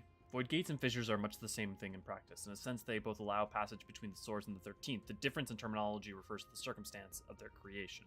Yep, void gates would have been created through a pact, which means who created that pact? Alzadaal? Vritra? A fissure is an incidental tear in the fabric between worlds, whereas the void gate is the product of deliberate action. Yep. I suspect this is the latter, judging by the elaborate mechanisms put into place to control it. To think that our search for material riches would lead to this priceless discovery. That's rolling emptiness. It puts me in mind of an old friends, not to mention old foes. Of all the people here, Graha should know how dangerous that fucking thing is.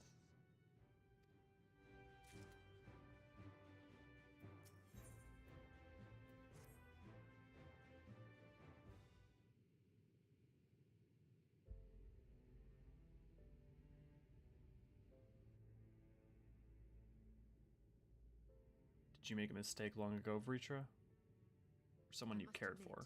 I am deathly curious to know how a Voidgate came to be hidden in the depths of these ruins.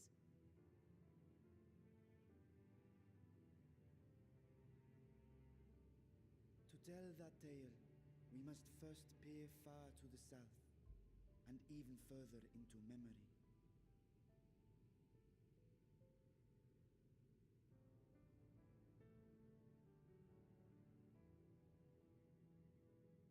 Mericidia. An age 5 millennia passed when the Algan Empire sent an Yep. invading force to the shores of Mericidia. Yep. The southern people rallied around the commanding figures of Bahamut and Tiamat and fought fiercely to repel the would-be conquerors. Desperation to fight back against the armies. With Bahamut's defeat, Warring tribe, baby! the tide turned against them.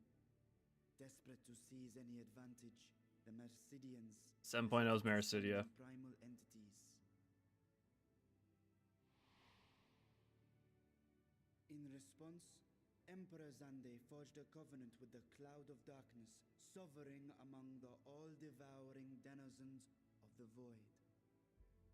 Thus bolstered by icons on one side and Void Scent on the other, the two armies clashed in a battle of unspeakable carnage. So much death, so much loss. Mericidia has never even really recovered from even thousands of years later. I consider myself well versed in that period of history, yet you speak as one who witnessed it happen. He's a great worm. Indeed, I did. I heard Tiamat's roar of defiance and sped toward that war-torn land.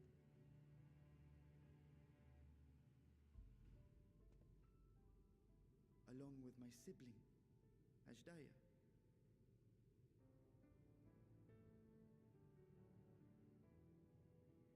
We dragons are not male or female as men are wont to classify, but elder sister is the closest a mortal tongue can come to describing what she meant to me. I was the last of our brood to hatch, and Hydaelyn cared for me where my sire could not. Thus I was with her when Tiamat roared. I was with her when she journeyed south, and I was with her when she fought against the Void-sent hordes.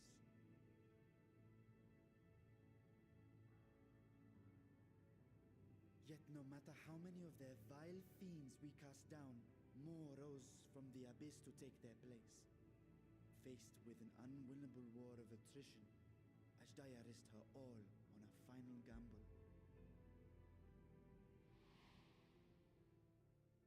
She plunged through the Voidgate itself to strike at the root of their strength.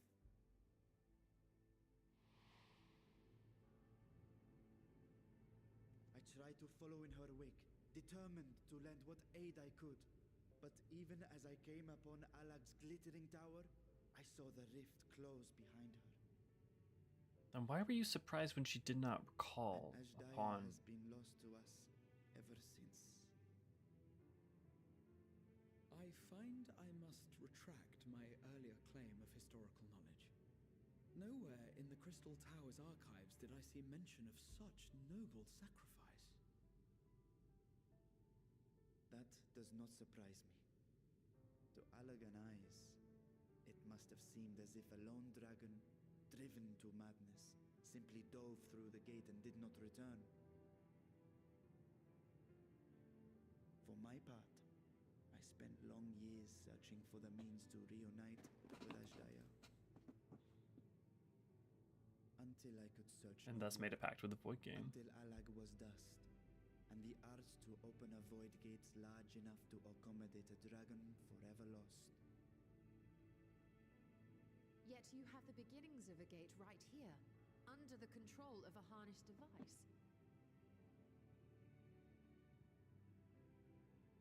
My discovery came before Radz-at-Han was founded. Though I scoured the lands for a method to cross the rift, it was beneath the sea that I chanced to find a natural planar fissure. It was, however, far too narrow to admit a worm's bulk. Only after our city rose upon the rock, and I could enlist the aid of our talented alchemists, did matters take a favorable turn. Their dedication was beyond reproach. Tirelessly they worked to expand the fissure, and after decades of toil, it finally grew to a size that a child might pass through.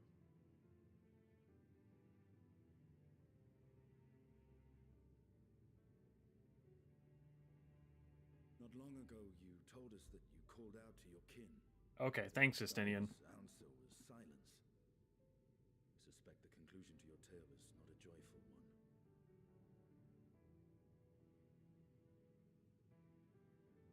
With hope in my heart, I used the simulacrum to cross the threshold. But no, I did not find her. What I found was a host of voidsent, clamoring around the opening they had sensed. It was but a moment, but enough.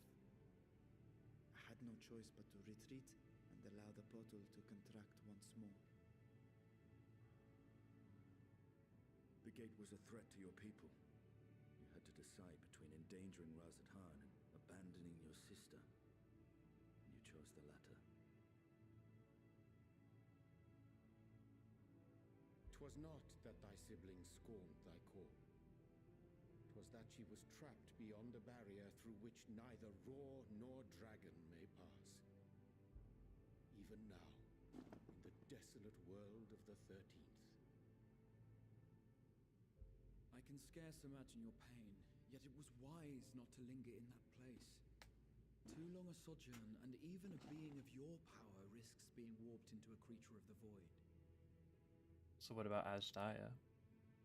You've seen this phenomenon before, when we stepped into the darkness. Yep, with Nero.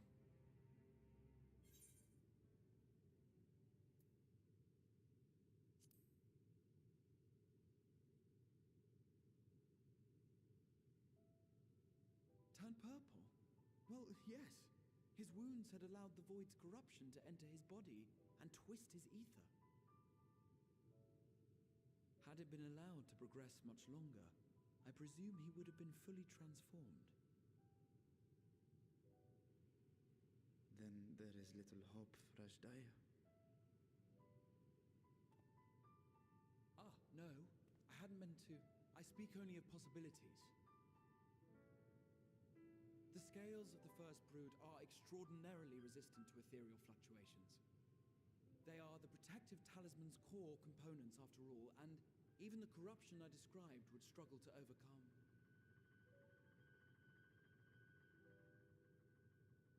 Of course. With the warding scale in one's possession, one could conceivably survive a stay in the 13th without being warped by its energies. A solution.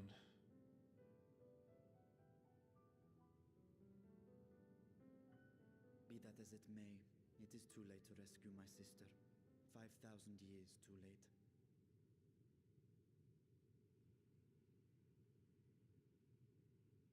And now countless others look to me for guidance and protection.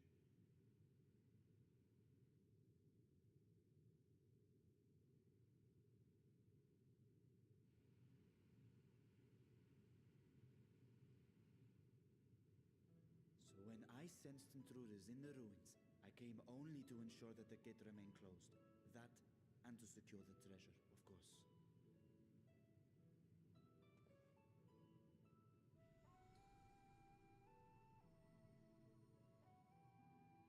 I wish only to forget the rest.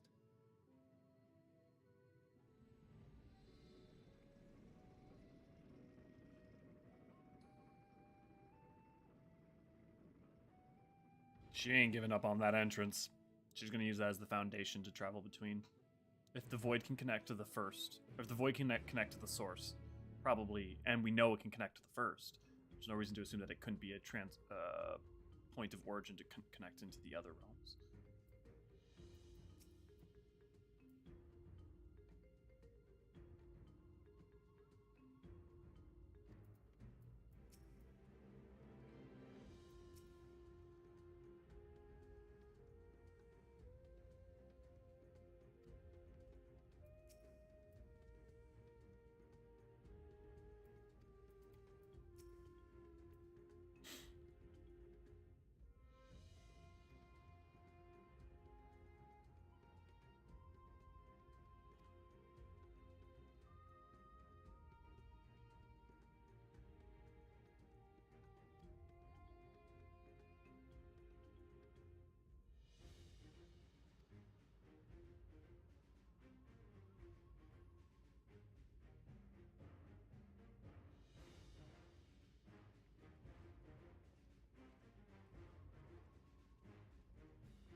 Oh, I only got the Archer and Bard stuff.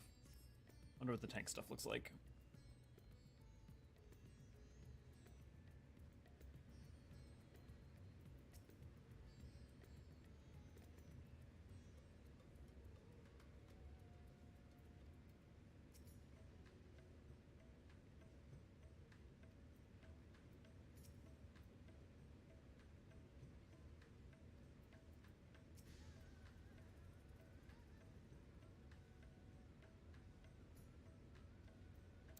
Oh, Y'shtola, you're playing with fire here. It could very well work as a fundamental way to cross between reflections, but if she's not careful, she's going to cause a lot of pain and heartache.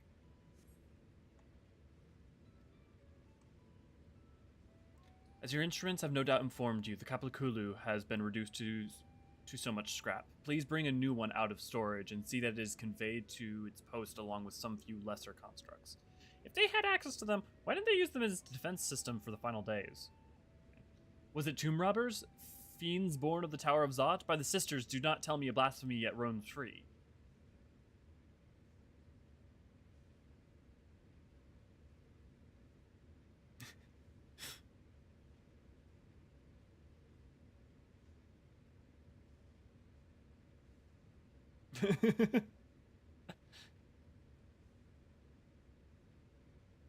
Everyone looking shifty.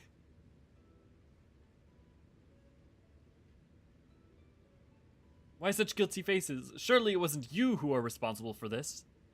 Oh. Well, the details aren't important. I shall see it done immediately.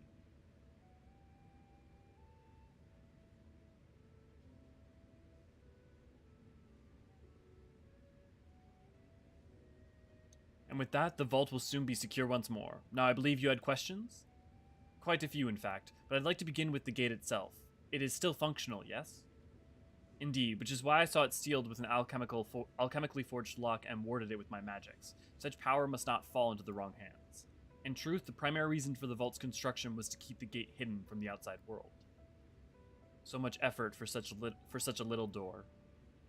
That little door you speak of leads to an abyss teeming with unspeakable horrors. That said, in its current state, it would admit only the lowliest of void scent, and from this side, no man would be able to pass through. No man. I should think Alfino would fit, given a firm enough push. Physical size is only one consideration. The true restriction hinges upon the etheric density of the soul in transit. And yet you succeeded in expanding this diminutive portal and sending your simulacrum to the 13th. He should have basically an entire eye's worth of energy in himself, so yeah, that seems odd. Thanks to my brilliant alchemists, I should have destroyed the anomaly when I found it, but instead I bade them devise a means to control it. After much experimentation, they accomplished the impossible. A method was conceived by which my magics could manipulate the fissure and transform it into a serviceable gate.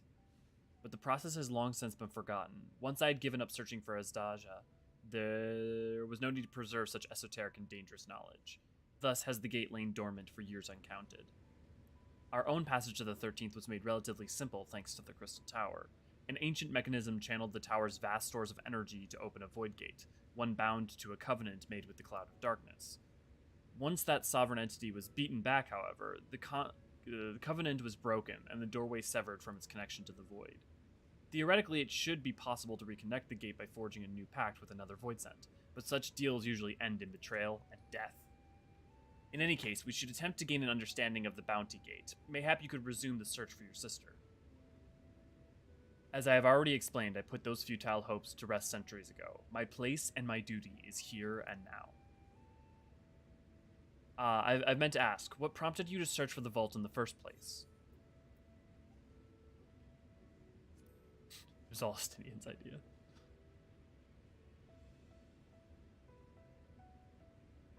As you have seen, the fabulous wealth from the stories is quite real, if not its rumored origin, but I'm afraid I must assert a prior claim. I've been adding to that trove for years, little by little, but the time has come to spend it, that I might alleviate my people's suffering. Then we are of one mind. We have no intention of taking it for ourselves. Isn't that right, my friend?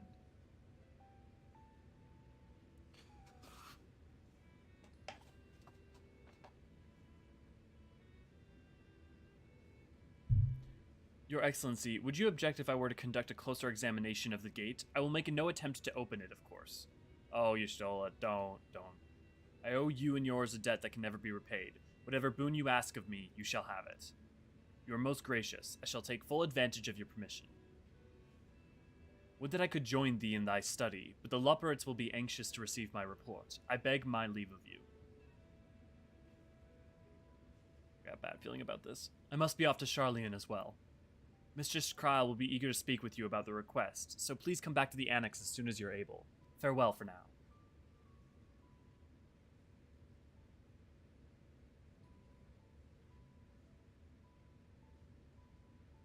We can discuss my findings once I return. You will not be rid of me so easily.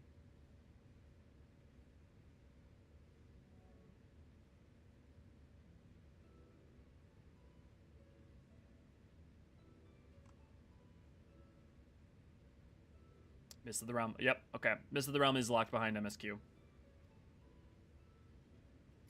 I wonder if the man in green is the fresh-faced student.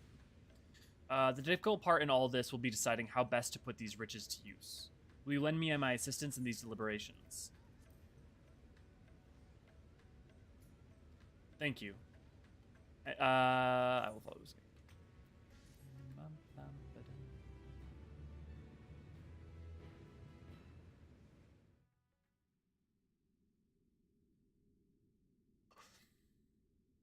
Ooh, meanwhile, elsewhere. The Void? The Void.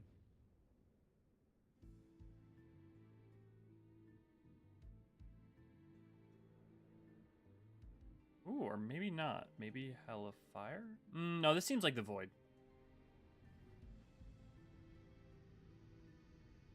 Especially with the ruling.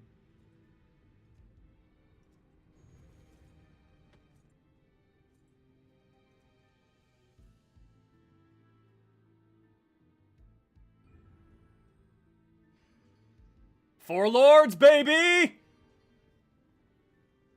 Golbez and the Four Lords.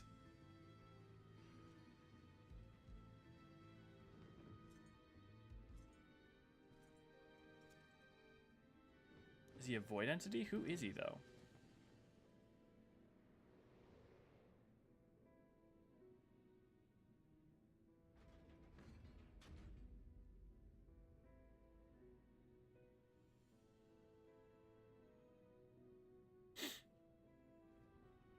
I sensed the breaching of the gate, but it was not instigated from this side.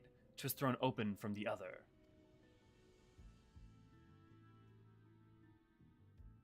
I too felt it. A rare occurrence, yes, but such a tiny portal is beneath our notice. There are more pressing matters at hand. Interesting. An opportunity is upon us, the coming of which we have awaited for nigh on 10,000 years. We dare not let it slip our grasp. Since the creation of the void... What?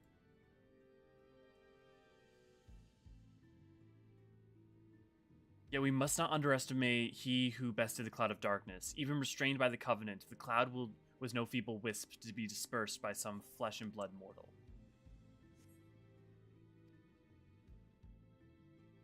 As we suspect the cloud of darkness is weakened, bah, let him come. I'll drown the world and watch this fleshling gasp for breath in his final moments. Okay, so the four fiends are void lords of some kind. Who is this? Knight in black. Your zeal is admirable, but forget not our cause. Which is... Think back on our struggle beneath this sunless sky. Remember why we cede not our will to fight.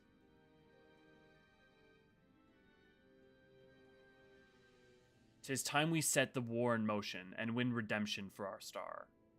Restoration of the void, we always knew, but what is their plan to restore it?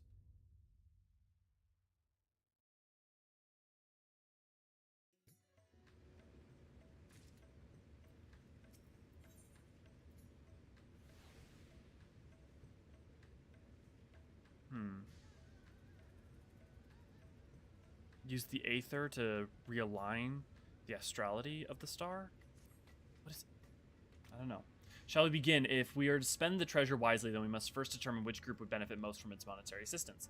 Some of my citizens may find it intimidating to speak with the satrap directly, so I would ask that you act in my stead.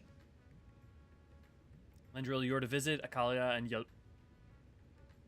Yildma? Speak with Matsya and his people and listen to the grievances. Stinian, I bid you do the same at Palka Stand. I will be conducting my own inquiries at the Giant Skull grounds. Once you believe you've ascertained the needs of the populace, we can reconceive at Megaduda.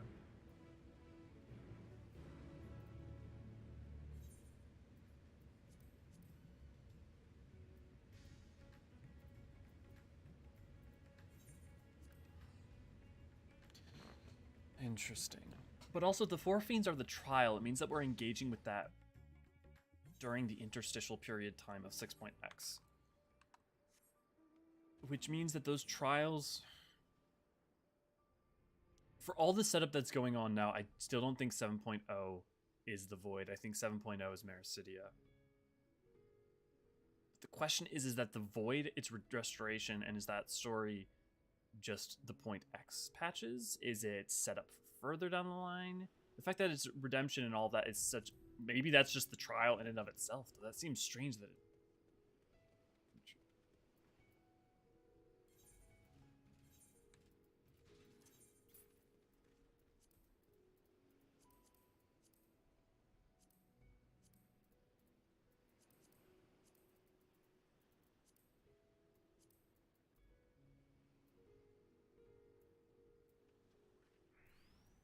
Right, there are no pants.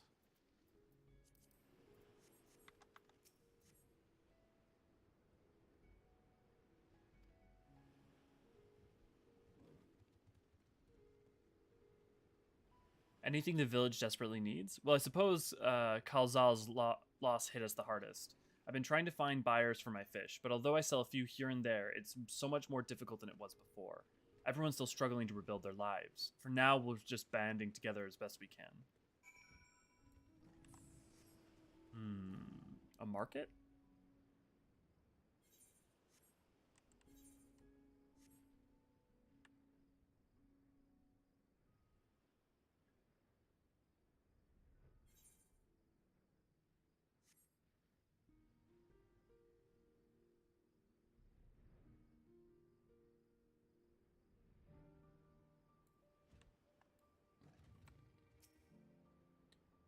Greetings and welcome, traveler. If this is your first visit to Thavnair, then you must try my special Amra Lassi. It's refreshing and zest cannot be beat. What could such a wonder cost, you wonder? Normally I'd part with 3 bottles for a generous price of 19,800 gil, but for you, I'm willing to go as low as even 10,000. You'd be practically stealing it from me. Still not turning a profit these days? Times are harsh, my friend. The world may no longer be on fire, but we are still sifting through the ashes, so to speak. Sisters, spare me. We might as well have that ugly tower back for the scant few travelers we see these days. I myself barely have the coin to buy at local prices. I tell you, if I didn't charge the odd adventurer a small fortune for afternoon tea, I'd be scavenging for scraps in the street. If there's no traffic flow. Maybe using the gold, some kind of tournament or something to draw a crowd?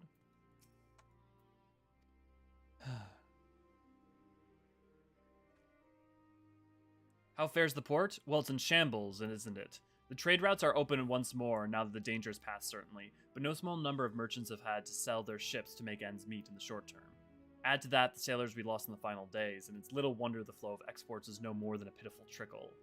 If Kalzal and his consortium were still with us, I'm sure he'd found a way to turn our fortunes around. Now, that was a man who got things done, God rest his soul.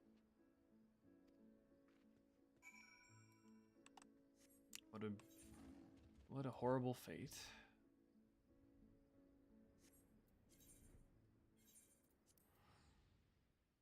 Yeah, the Megaduda.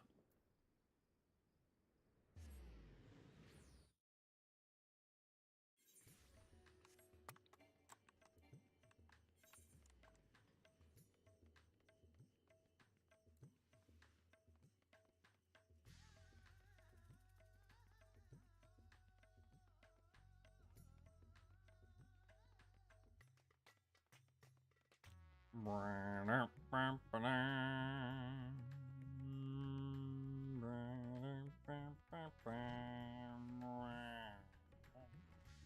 am I running there? I can just teleport using the crystals.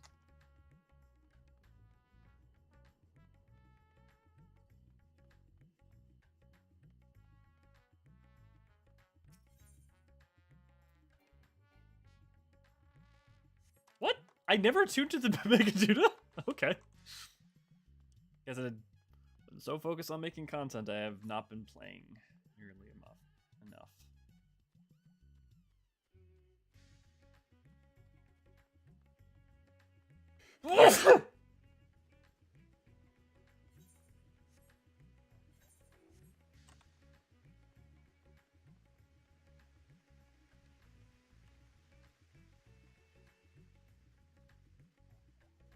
I'm so excited for the new grass we're gonna get. It's so funny that literally I think, like, as much as I'm excited for all that lighting changes, just pumped for the grass changes.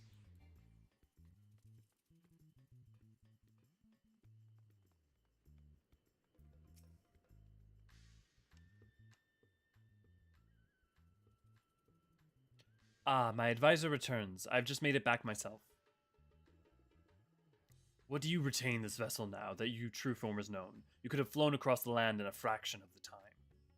Be that as it may, the sight of a massive creature descending from the sky can be startling, to say the least.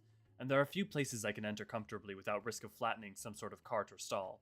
But exactly as me... Yep, exactly what me and Neri thought. Fair enough.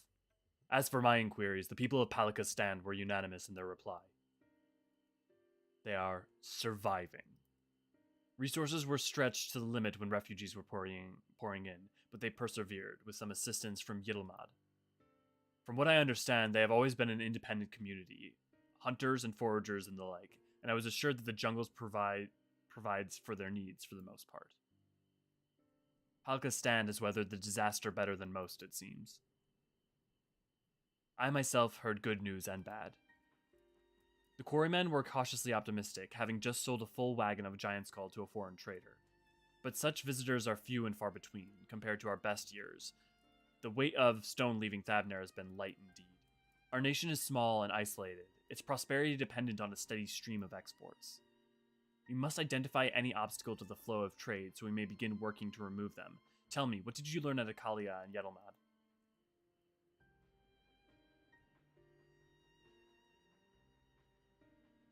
I see. Without a dedicated buyer, the average fisherman was a struggle to offload his daily catch, which is why I believe we should first address the lack of ships and shortage of able-bodied sailors in Hydaelyn? God, it's a weird name.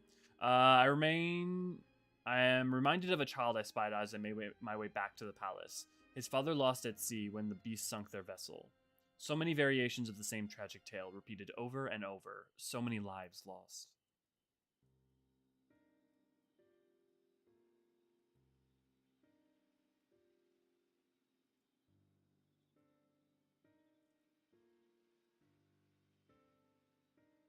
Enough grief to drown in, if we've let ourselves be overcome. But we will not. Estinian, I will consider the perspective you've brought me, and devise a plan to help my people confront this adversity. Come, I would like you to be in attendance when I announce the proposal to my assembled functionaries.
Yedlamad, okay.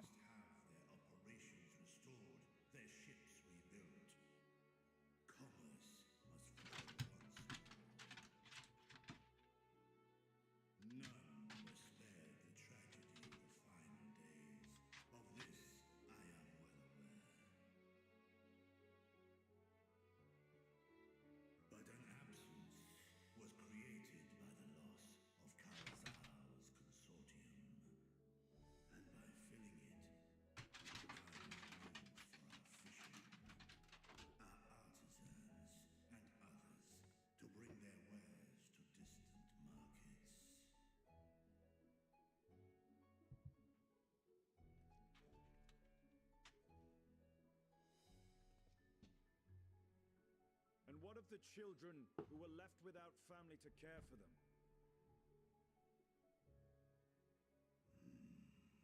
That is a concern which weigheth heavily upon my mind. The simple gift of coin will soon be exhausted. Yeah. Leaving these young souls adrift on the fringes of our society. You'd have to create some kind of system to actually... A proper solution is needed. One which doth guarantee their welfare for years to come.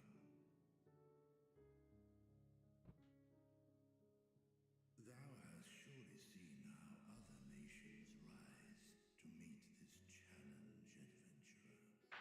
I would look to something like how Uldaz tried to deal with Alamigo.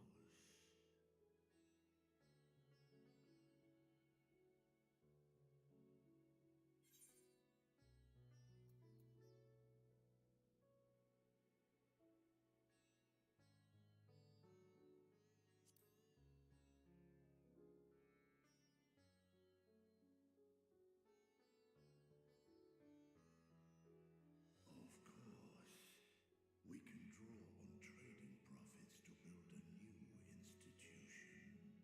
Yep. God, I love Final Fantasy XIV. But this is a major plot beat. A contract shall be written, requiring all who receive of Alzadaal's treasure to commit a portion of their future earnings towards the running of an orphanage.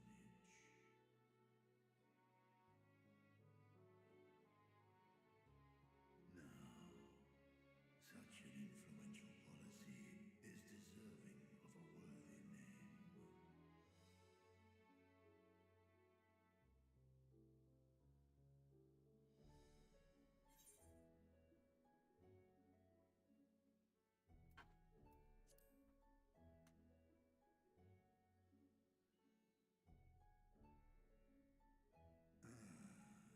A fitting candidate.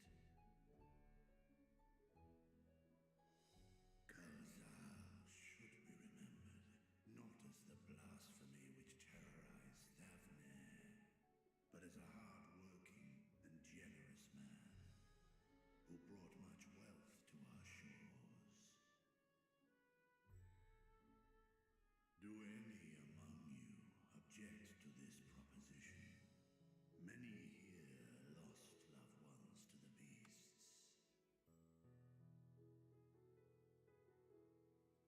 In that time of strife, any one of us could have broken.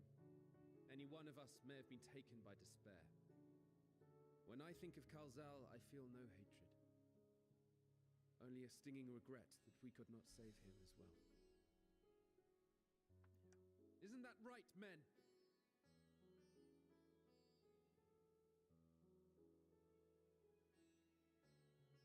This bodes well for that boy. Mirag, was it? Perhaps he can cut ties with that shady peddler.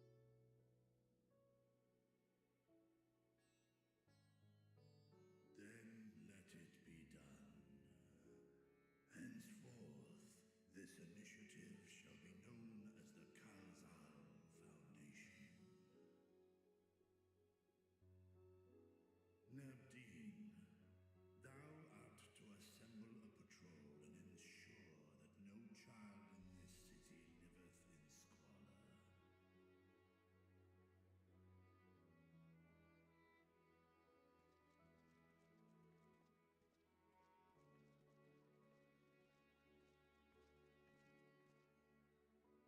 Clerks, see to the management of our funds and make haste.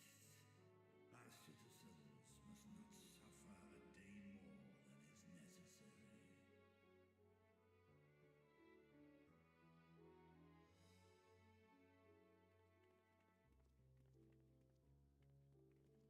Dragon and man, side by side in pursuit of a brighter morrow.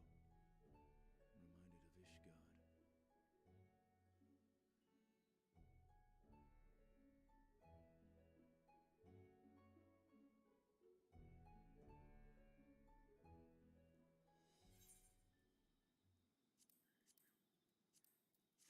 None of it's high quality.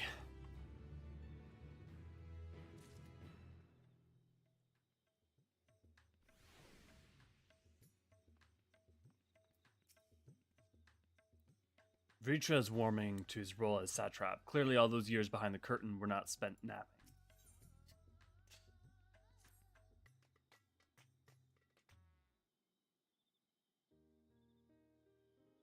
Thank you for putting forth Alzadaal's name. Oh.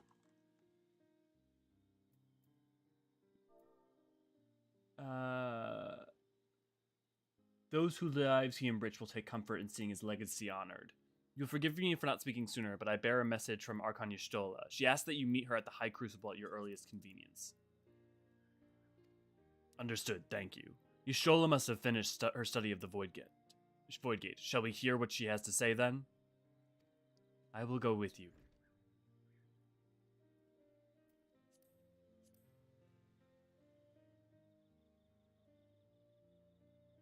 I thought the satrap would be too busy setting up the foundation. My clerks have been well-oiled cogs of this administration since before Arawan assumed the office. They understand what needs to be done. I am curious to learn of the conclusions your Archon have reached concerning the gate's unique construction. As you wish. Allow me to lead the way, Your Excellency.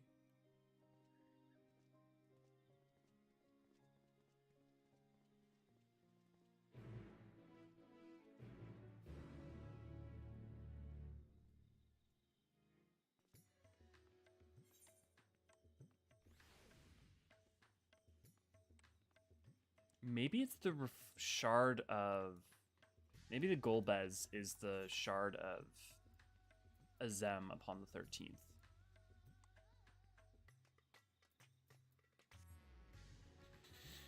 Maybe...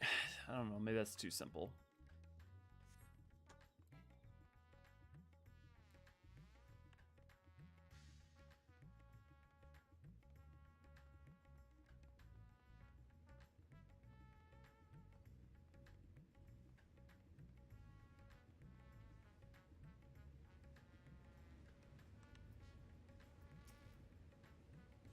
For one who claims for it to be too late to save his sister, Vritra seems awfully interested in whatever revelations Yshola might share. Shall we hear what your scholarly comrade has to say?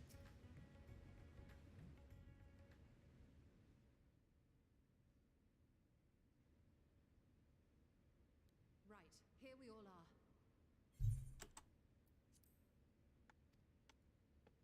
You discovered something new.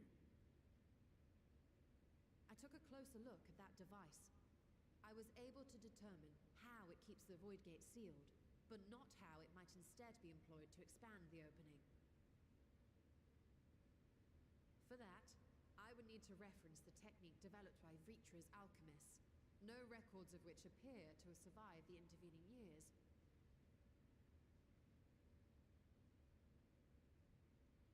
We know this, so why have you sent for us? Have you learned aught of value or not? Misty. Patience, good sir. One must introduce the subject before launching into specifics.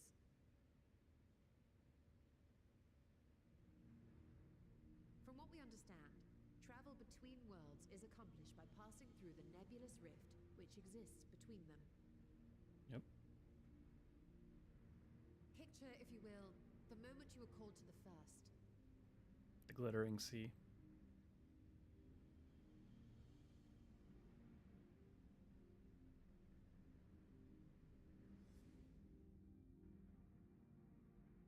You touched a focus of some kind to help the Exarch pinpoint your location.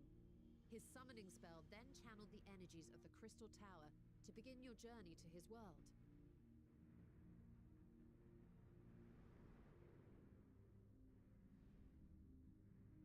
The magics tore a hole in the wall separating source and shard, and cast you into the intervening nothingness. In that place, the laws of nature hold no sway.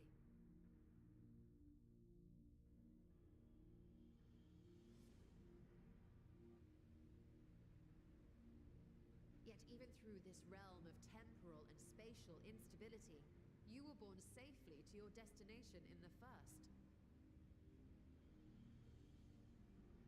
The feat that guided you across such an unimaginable distance, both physical and metaphorical, was nothing short of a miracle.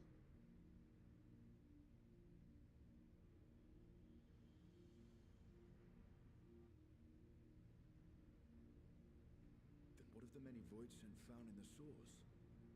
Who guides them here, and how? Of course. An excellent question. What else would have made the 13th? Though there are several methods by which the Void's denizens might intrude upon our world, the rituals of summoning are the most typical.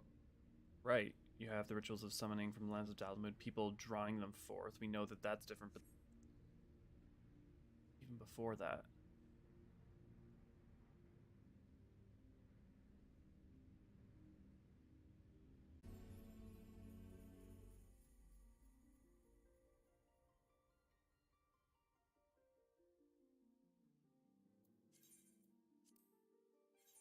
Oh, okay, cool. We're back.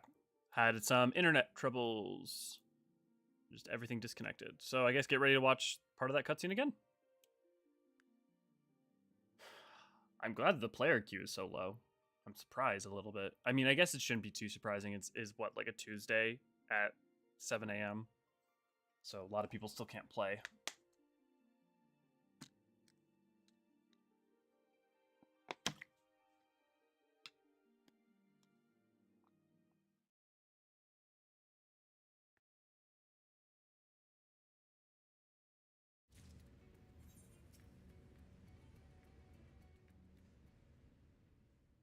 Let's get back to it, shall we then?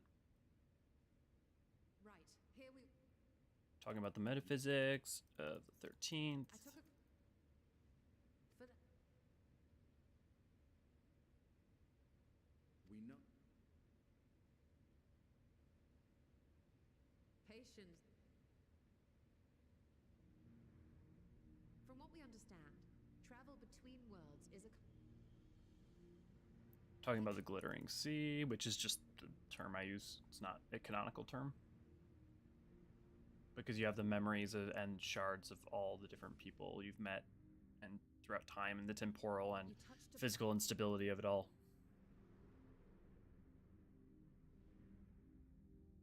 The magics tore a hole in the wall separating source and shard. In that place, the laws of nature hold...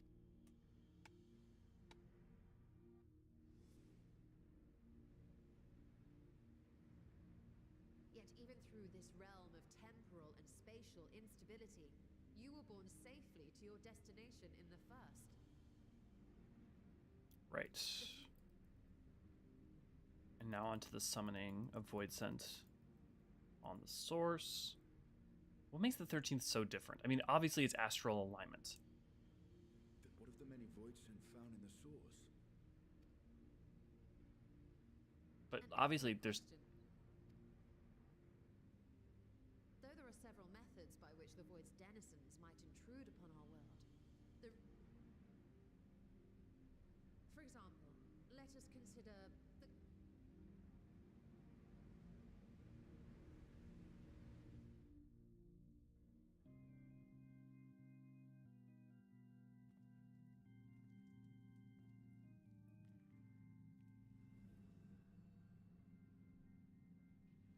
To call upon such an entity, the prospective summoner must force open a Voidgate.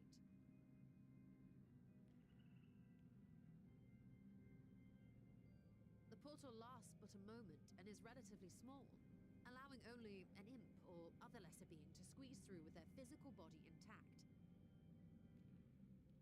Yep. Explain the metaphysics of Voidsent for people who don't know it. This is going to be super important and relevant in the future, the same way that they were explaining aetherology during Endwalker. Our more powerful gargoyle, however, is too large for that. Creating a gate big enough for him would require vast amounts of energy, far beyond the reserves of any one mortal practitioner.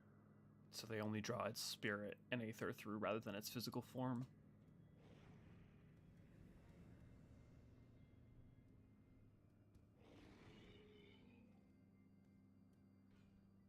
Instead, 'tis far more common to bring over only the entity's soul. We had a taste of that ourselves when a certain exarch dragged us to the first.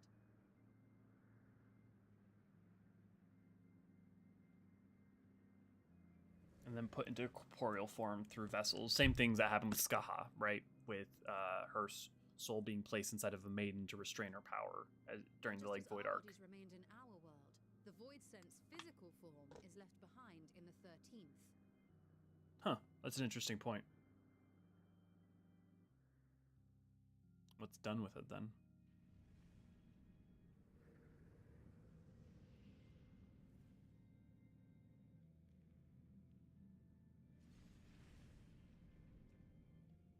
Once at its destination, the summoned soul is granted a temporary shell to inhabit.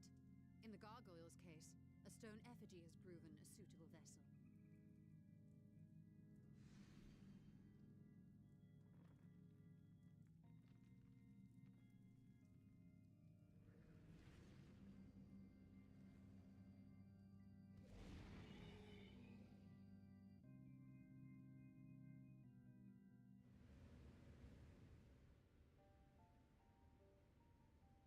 Wait. You said that Voidsent must be called here deliberately by someone in the source, reeled in like a fisherman with his catch. Who drew them in the first place? Exactly. For a being to navigate the chaos of the rift, with or without form, there must needs be a guiding agent on the other side. And who's guiding the other rifts? When the hordes poured forth from Alag's Great Gate, it was the technologists who drew them through. Though to my knowledge, planar fissures are in essence natural passages between our world and the void, which require no such guidance to traverse. Okay. That would explain that. Why is only the boundary between the source and the 13th so fragile? We've wondered this for forever. Often tears open of its own accord. Is it a byproduct of the astrality of the I believe 13th? solving that mystery is key to understanding travel between the source and its reflections.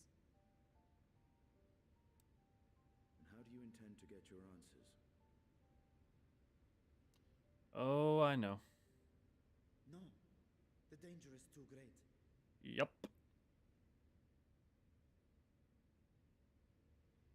Perhaps. But what some call danger, others think of as adventure.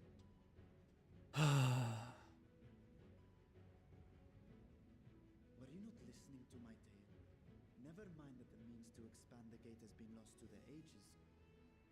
Even could you force the portal wide enough, you would be greeted by an army of murderous horrors the very instant you step through. Honestly, it's not the worst thing we've dealt with. I assure you I was most attentive, and I agree that to go alone would be certain death. But Restoration of the Void, here we come. already braved the 13th and humbled the cloud of darkness. Well, I imagine my chances would be much improved. Is this just going to be the entire trial story? Or is this going to be the... I'm so interested where the pacing and how this is going to be done. I had a feeling you might say that.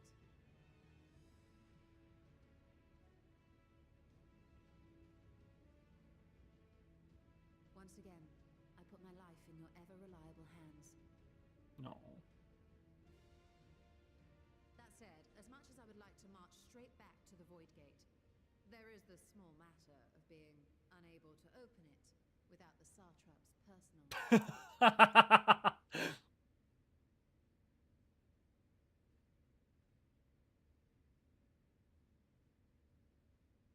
As I've said before, I will grant you and yours any boon you choose to name, provided it does not endanger my people. You have my word that we will take every precaution. Not a single void scent will be allowed to threaten Radz-at-Han, assuming we manage to expand the portal in the first place. You have a plan. Actually, I had hoped you might help us with that. I presume the alchemists you retained supplied you with some explanation of their methodology. That they did. House Daymir was overseeing the project. Daymir. Ah, yes. The family associated with the great work. I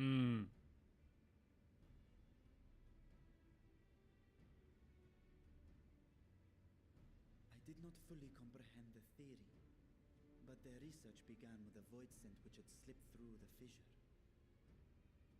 After a thorough examination, they created an arcane simulacrum possessed of similar qualities. A man-made void scent, if you will. It was apparently indispensable in their efforts to enlarge the gate. That's important, because if they're man-made voids that can be made, the man-made sin eaters could be made, which would be different than what we see in Amdapor, but still. Yes. Being great admirers of the archons, House Daemir submitted detailed notes to Charlene's official committee. They expected praise and accolades for their simulacrum, and were thus devastated to be informed that their work had been classified as prohibited material. To Numenon. If that's true, then those notes might still be stored in a forbidden archive somewhere. Not Google, of course, since that library had yet to be built. Which leaves us with... Numenon. But also, the family had created those notes sometime within the past 1500 years rather than thousands of years prior. With Graha's favorite place to sneak around.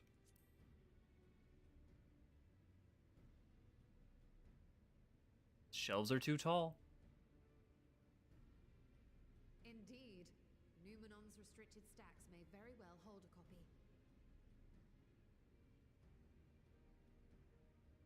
In which case, I say we head directly to Charleon.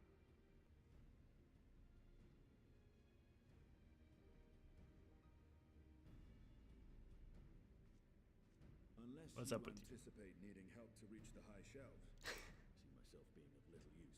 Go on ahead. I still need to find Mirad and tell him about the Alzadaal Foundation.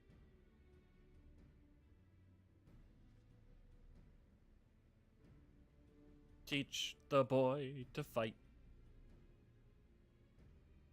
Let us be on our way as well.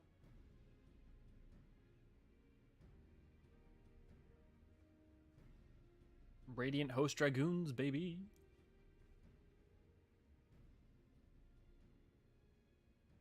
You afraid to hope, Vritra? To the void. Do I sit idly by?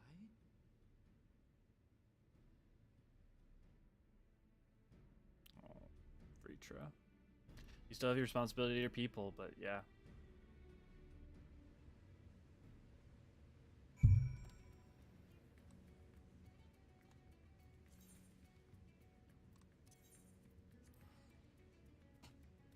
Bam, bam, bam, ba-dam.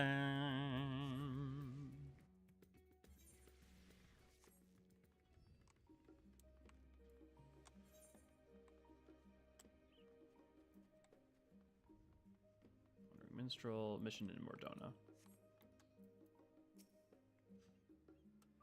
If you want to enter Numenon's restricted archives with a minimum of fuss, then we must secure the permission of the Forum. First, however, we shall need to enlist the cooperation of a member to broach the matter on our behalf. Who do you think might be inclined to assist us? Well, honestly, most of the Forum members. Well, what do you mean no one? Montashane. Yeah, let's go a bunch of... What do you mean? You don't know more. Come on, bud.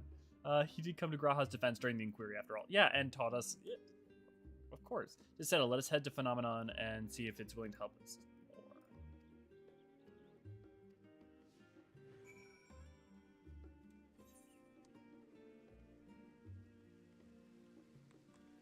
Man, it's been so long since I played Endwalker already, I forgot if those symbols existed on the map prior.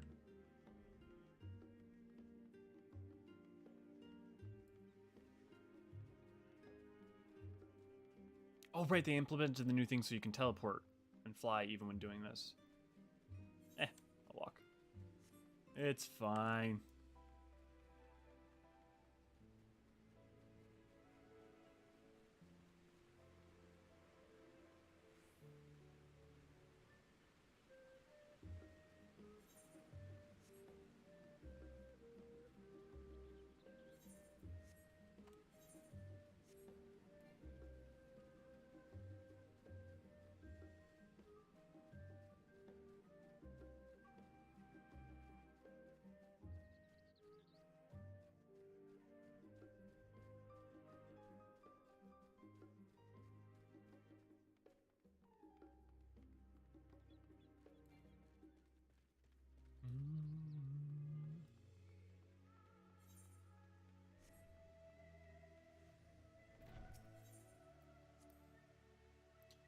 I apprenticed to Master Matoya at the age of 7. Ooh, actually, I need to save that.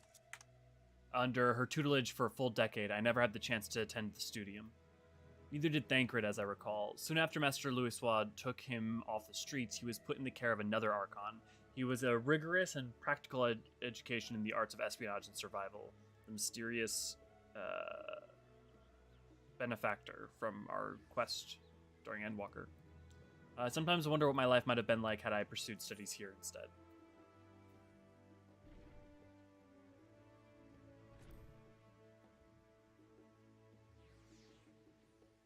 Oh, that does sound lovely. Afternoons with friends spent sipping tea and debating theories. Still, I wouldn't give up my time with Master Matoya for the world. The dank cave I studied in was about as far from the bright, airy halls of academia as one could get, but it was a wondrous, magical childhood nonetheless.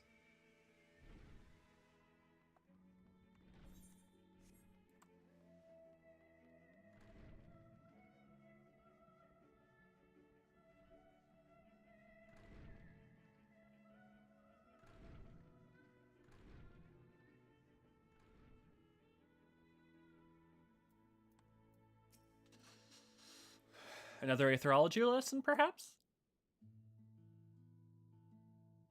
Visitors, and quite esteemed ones at that. Pray forgive me the intrusion, Scholark, but we were hoping you'd help us secure permission to enter Numenon's restricted archives. Oh ho, no furtive forays into the stacks this time, eh? I applaud this newfound sense of propriety, yet in all this wide world of comparative serenity, what so compels you to disturb a vault of forbidden wisdom?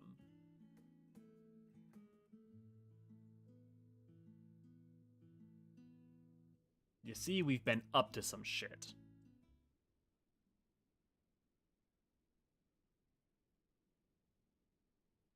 Fascinating. I had no such idea such a technique existed. I wonder would have been surprised if you had. If my assumption is correct, the research left behind by House Daimir is laying dormant in Sharlayan archives for many centuries. And if you unearth through this research, what then? Surely you don't intend to cross over into the void. That is, in fact, precisely what we intend. To what end, pray tell? To develop a method of traversing the rift, for one, that I might keep my word to a distant friend. Sentiment aside, I have journeyed to the end of existence. I have heard, felt, and thought endlessly about the truth of our world and the echo of its future, and yet I want to understand everything, to unravel it all down to its very last secret.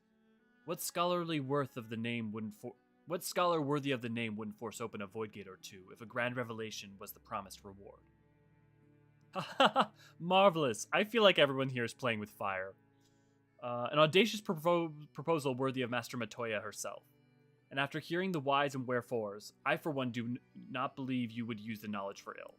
I see no reason not to present your request for the forum's consideration. I mean, as the heroes of the final day, they deserve it. Although, your petition would be better received if you also had the support of another well-placed acquaintance. Why, Master Fortunel, of course. He can hardly ignore an earnest request from his dear children's most treasured comrades. I was hesitant to approach him directly, but there is no denying that having Master Fortunel on our side would tip the balance in our favor. Yet, very well. We will pay a visit to Levior Estate and plead our case. One last thing before you go. I would consider it a personal favor if you might share with me the discoveries you make in the void. My appetite for knowledge is every bit as insatiable as yours, I'd wager. So if you could see your way into indulging an old man's curiosity?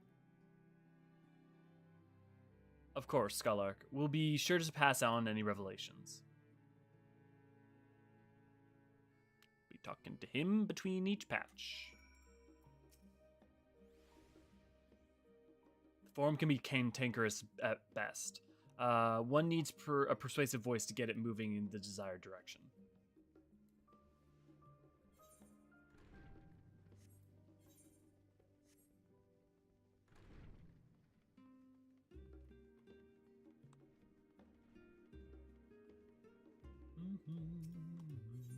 I don't know why I'm clicking on that.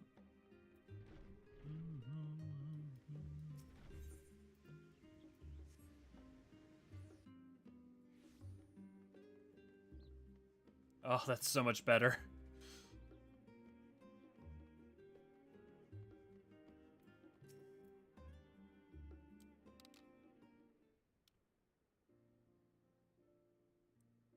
Ah, Master Urianger, Mistress Y'shtola, how may I be of service? We've come to speak with Master Fortunel. Is he home by any chance?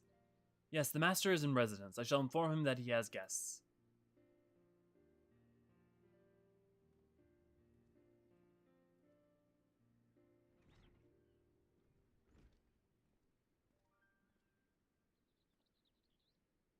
Well, well, Emelians would invite you inside for tea, but I assume this is not a social visit. You have some matter of import to discuss. Then pray proceed. You have my full attention.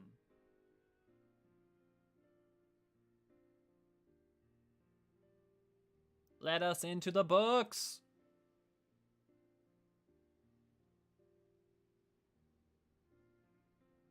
Well, I suppose I should praise you for following the proper protocols this time around. Scholar Montaigne expressed much the same sentiment. I assure you we will not attempt to circumnavigate the forum's authority again, unless it is absolutely necessary, of course. Of course. You do understand that the restricted archives are restricted for good reason, yes? If no pressing need exists, then why risk the consequences of employing this forbidden knowledge? For a brother who misses his sister, she was his guardian and his friend, a selfless hero who crossed the rift between worlds to save her homeland from horror and suffering. But the brother has given up on thoughts of reunion. He spends his efforts elsewhere, watching over the people, yet healing from the flames of the final days, loyal to his duty while betraying the longing in his heart. 'Tis no vital mission, perhaps reuniting these siblings, but it feels a worthy cause to pursue all the same.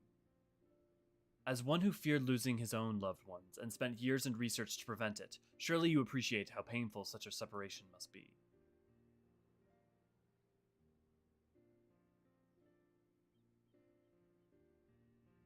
Reflections are still very much a mystery to us. Offering to share your experiences in the First should constitute a fair exchange for our cooperation.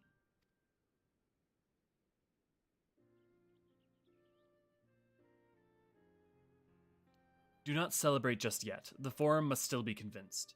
I will add your request to the list of today's deliberations and deliver the decision to you at the Baldesian Annex.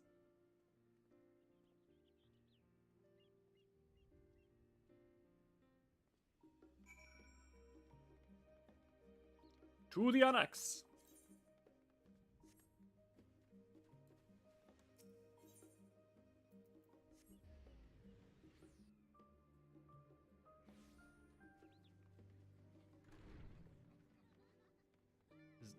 Nope. Fresh-faced student is not the green dude.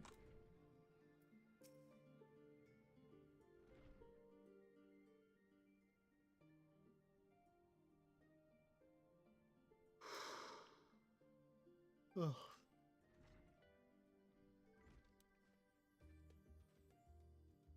Oh my god. For a second I thought the same model. So what did the Forum decide? To put it bluntly, Master Matoya has burned some bridges here in Sharlayan and salted the earth for good measure. When it became clear that her student was the petitioner in question, well, no few members voiced their discontent. Then the chamber was reminded, in no uncertain terms I might add, of the incredible debt we owe to you and your companions.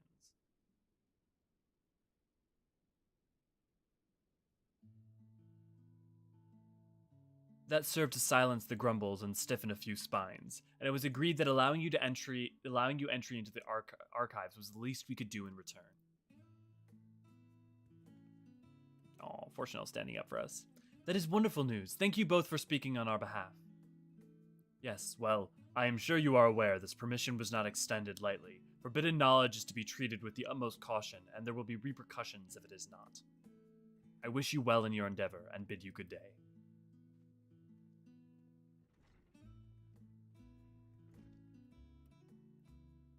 Ever the same, that one.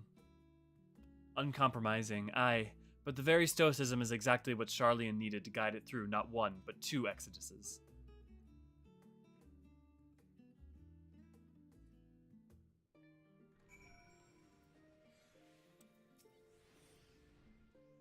That went rather well, I think.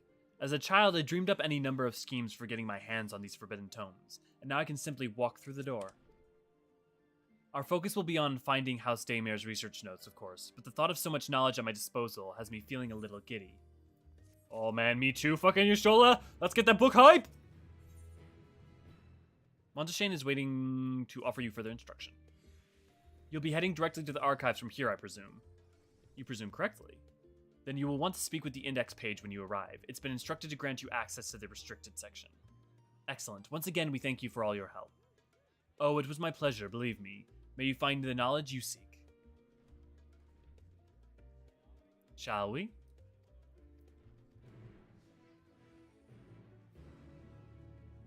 Burn, burn, gone away.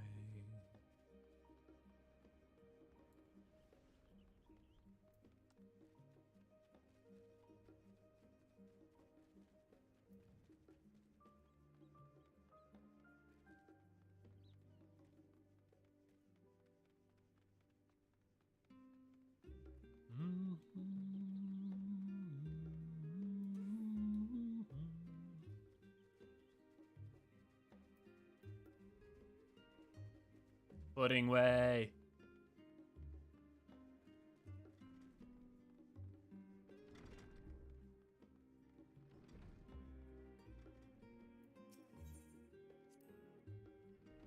To think the set of instructions I laughingly imagined may actually exist, but yalms away from where you found me napping. If I had known Alzadaal III's exploits sooner, I could have well saved myself days of research. Even a children's book might have pointed me in the right direction. To achieve the impossible, one must needs be flexible of mind and look beyond conventional wisdom. A lesson I had already learned, but clearly not taken to heart.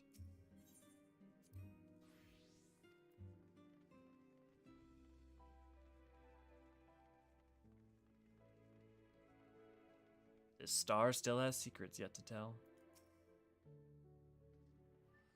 Archon, Ishtola, and guest identify. Do you wish to proceed into restricted section archives? Follow me if you would. Watch your step, and please note that the use of naked flames is discouraged.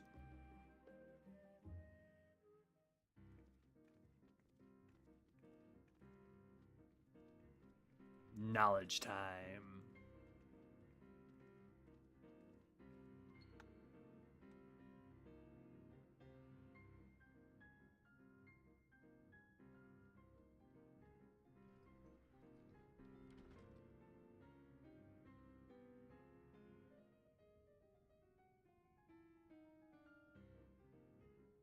If House Damir's notes are to be found anywhere, it will be here. Let us begin.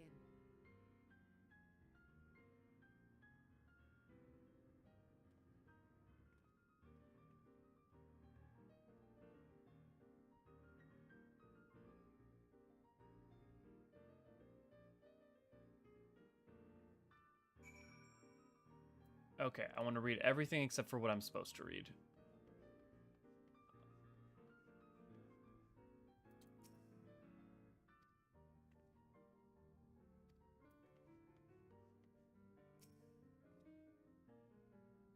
Come on, interesting lore bits! Today, in a world not my own, I met the most beautiful voidborn creature. She was so unlike her ravenous brethren, eyes blazing not with hunger, but trembling, like a candle's flame, threatened to flicker out at any moment. I wonder if she is even the proper word. Such distinction seems inconsequential, and insignificant even. All that matters is the love I feel for this exquisite transcendent being.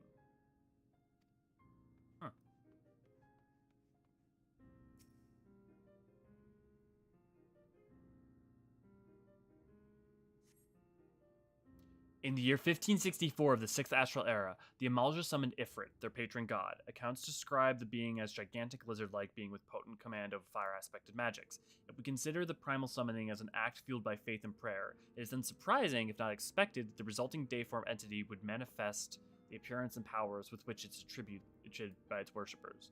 What then might emerge from the Aether should one who believe in an almighty omniscient attempt the same ritual? Would the scholar himself grace us with his presence? Some other embodiment of divine sagacity? Could this man-made god truly be all-knowing? If it were, whence could such knowledge arise?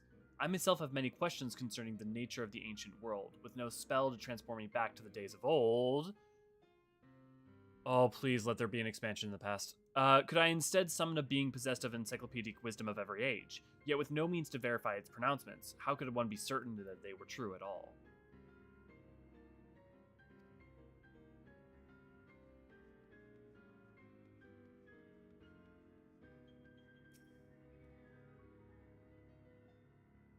Look, we've been to the world on Sunder. Let me just go to the other earlier Astral eras.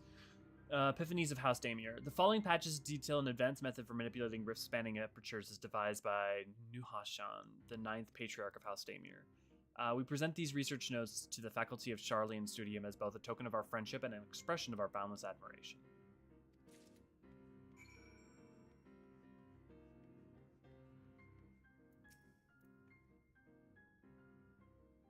I have something you'd like to show me, do you? My apologies, I flipped open but a single book and was completely absorbed by the contents.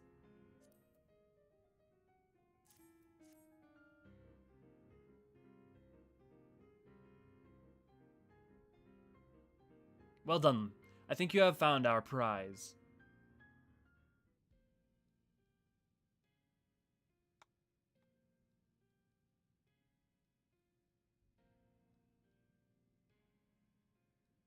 Yes, the ether signature is unmistakable.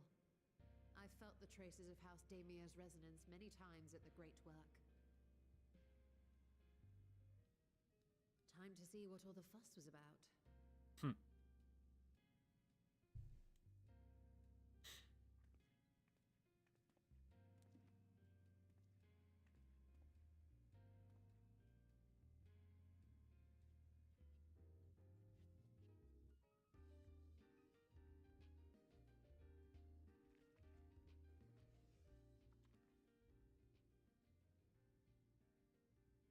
Among the ranks of the Voidsent, there exist Oh no, she's reading it. with the power to call forth their brethren from beyond. The species known as Atomos, however, is uniquely prodigious in this regard. Huh. That seems so specific. More, it can expel an endless procession of void-born creatures. A talent which sorely tested the Radiant Host in its battles against these abominations.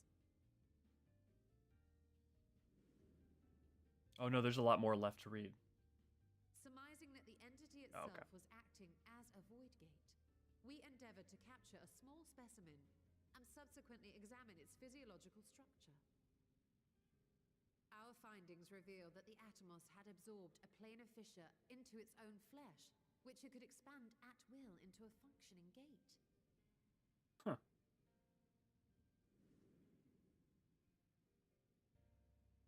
Upon further analysis, we identified an ethereal wave pattern emitted during this process. A pattern we were able to emulate by passing crystal-stored ether through a specially designed prism.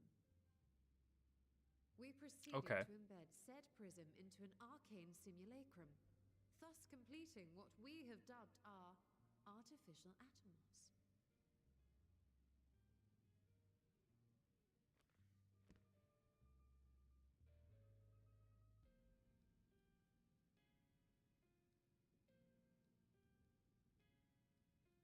How could I have been so blind to the possibilities?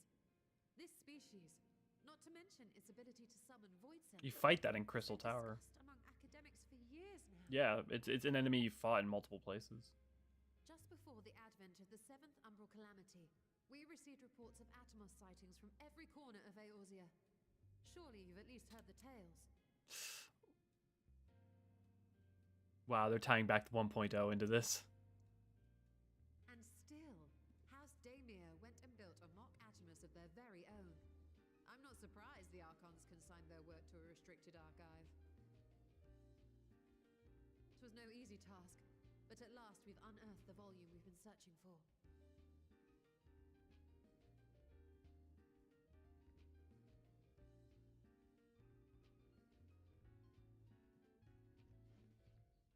I'd be lying if I said I wasn't tempted to stay longer, see what other forbidden titles might be lurking on these shelves. But that would be abusing the very special privilege we've been granted now, wouldn't it? Better not. No, let me read the lore.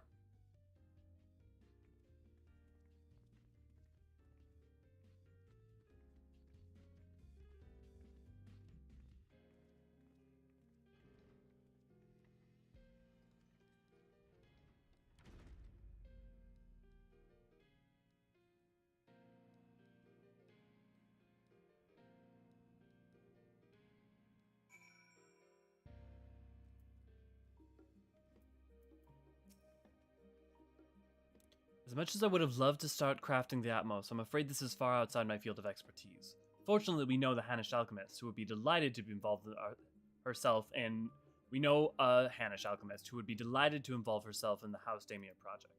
Nadana. Our business here is concluded for the moment. Please pass our regards to the forum. Your message will be conveyed should you wish to indulge more forbidden literature. I will be here. Patron mode disabled. Security mode engaged. If anyone can help us, Nadana can. I say we return to Thavner and look for her at the Great Work.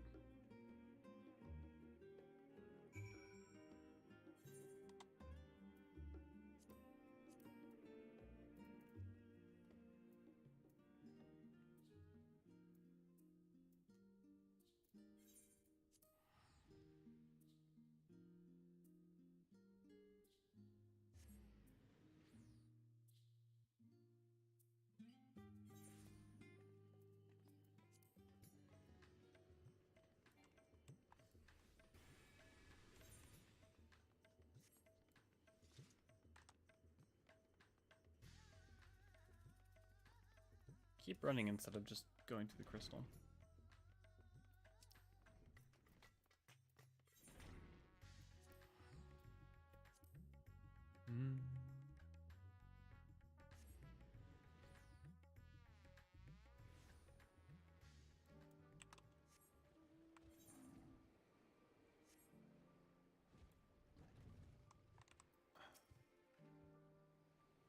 All these sallow, sleep-deprived faces, but their eyes still burn with fiery zeal. Some things never change.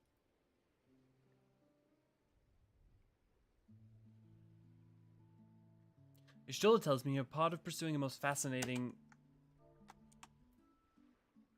I have no doubt you'll be interested. This research log should speak for itself.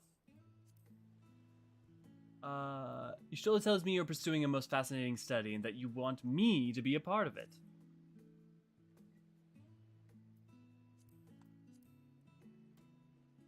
Will it now? By the sisters, this is the mark of House Damir. I never even knew such a work existed. Few should. It was sequestered in Numenon's restricted archives, after all. It was? But that means that every word within is forbidden knowledge. Forbidden tomes filled with forbidden research, and you put it right into my unsuspecting hand. I can hardly wait to read it!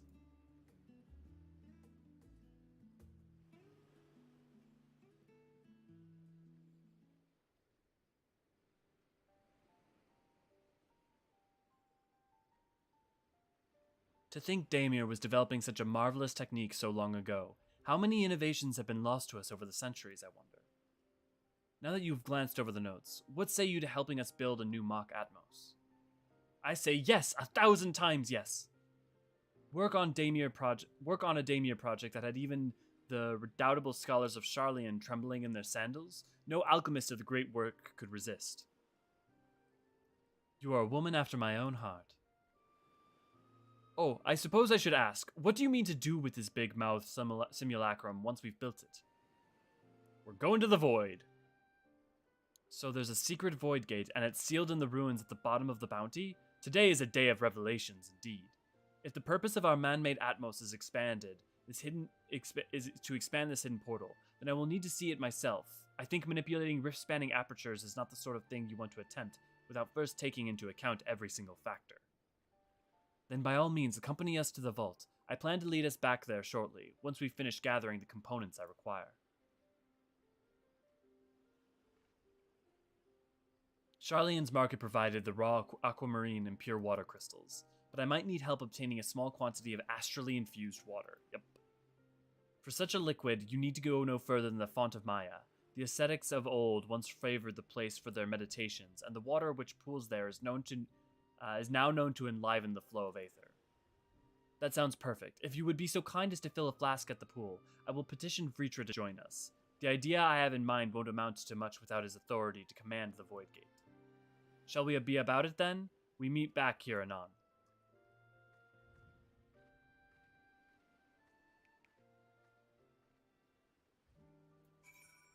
Man, 6.1 is going longer than I expected.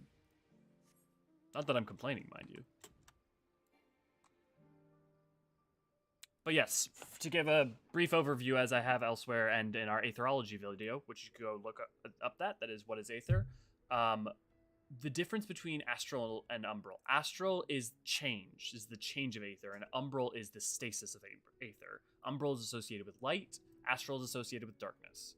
So while the first suffered from an excess of umbrality that created things like the Sin Eaters and also, the excess of light, the 13th suffers from an excess of astrality and darkness.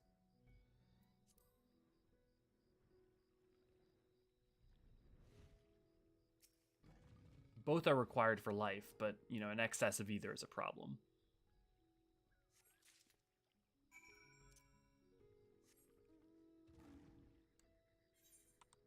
Am I going right back?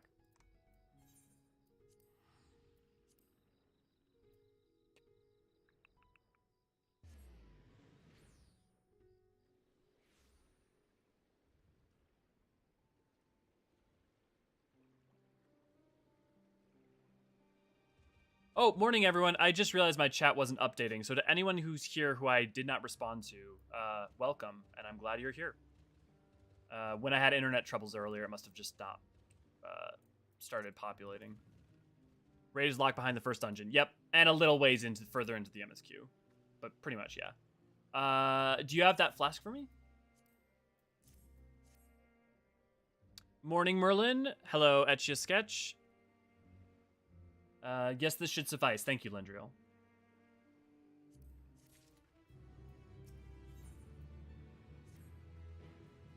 I've got a bad feeling about this. Look who I came across. Estinian seemed in need of our diversion, and we, in turn, may have need of his lance. Right then, now that our little party is assembled, let us make our way to the ruins. Will we have need of Mattia's boat again? Not this time. Once Y'shtola informed me of our destination, I arranged for a vessel to be made ready at Ikalia. Your Excellency is ever the gracious host. Shall we?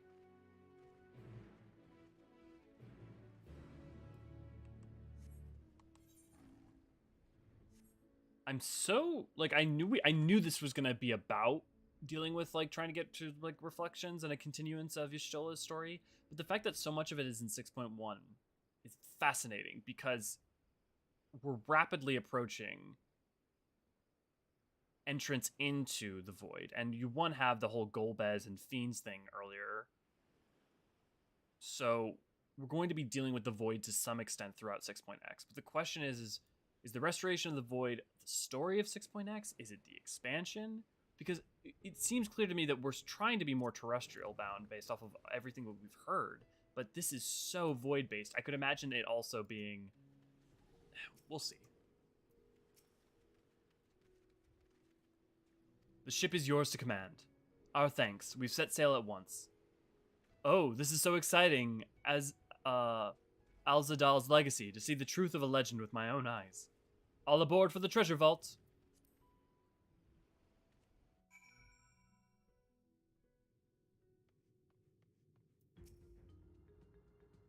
He laid waste to them here. I could utter a single word. Poor Vritra. He really should have spoken with Estinian before we left. I shudder to think what we've cost them in terms of construct materials. I thought we cleared this place of constructs the last time we came through. It would seem a few stragglers remained. Is that what? He laid waste to them ere I could utter a single word. That's what he's referring to. Oh, Estinian.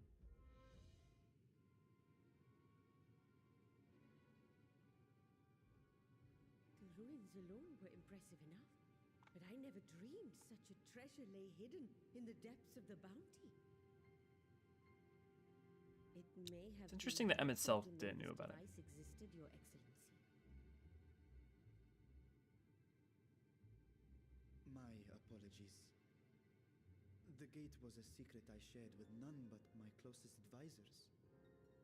I feared for what might happen should those with ill intentions learn of its existence.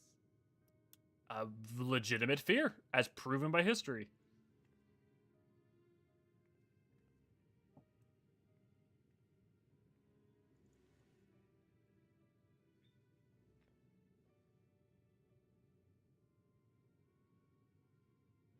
What is it you're doing now? Diving headlong into There's this something far I too wish to quickly. verify. The NOAA reports claim that a short stint into the void carries little risk of etheric imbalance. Should one suffer an injury, however, or if one's expedition drags on longer than intended, that risk becomes significantly greater.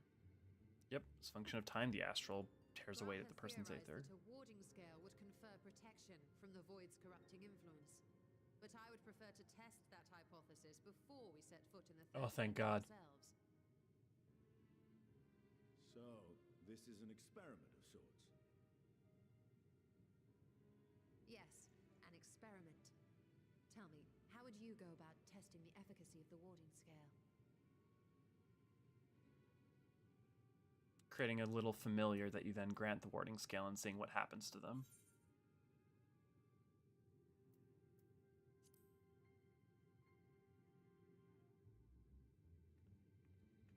Very good. I see you've been paying attention. As Vritra sent his simulacrum, so too shall we rely on a familiar to bear the brunt of any unpleasant consequences.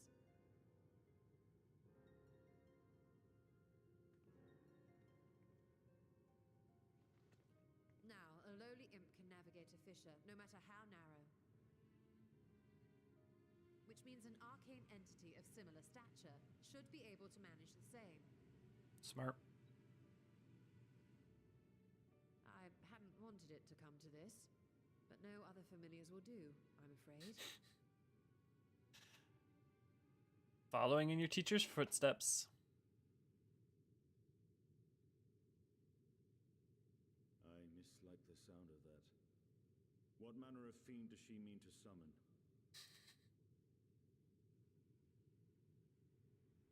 From ocean rise and cloudbank form, from mountain spring and rainfall storm, from river flow and life be born.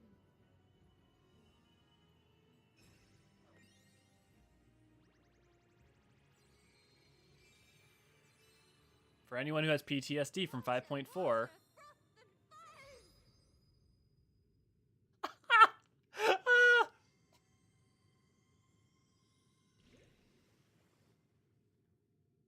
Matoya's relic.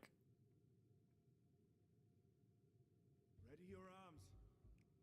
I fear she's been possessed. Oh, come now. That was adorable. I feel like there's 12 different thumbnails for these videos that I'm gonna make for this, and all of them have Y'shtola.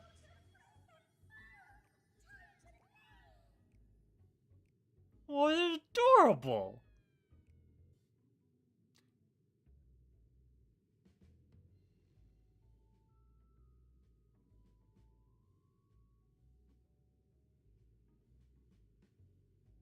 Though not my first choice.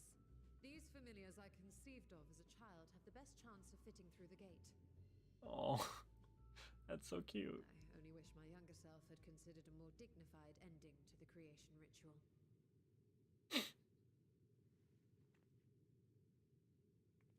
In any case, these two should serve as well. This one will bear a warding scale.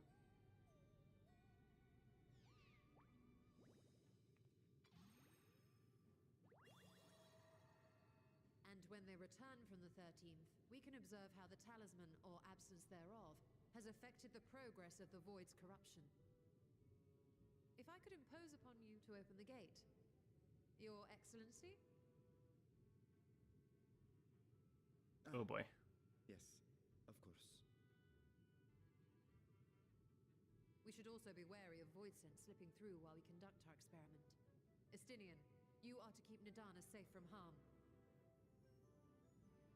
As you say. You had best be on your guard as well.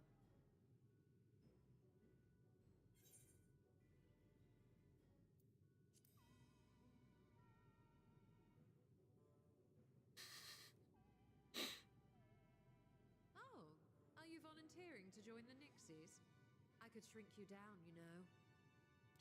There are too many people playing this game who deeply desire that. Let us begin, shall we?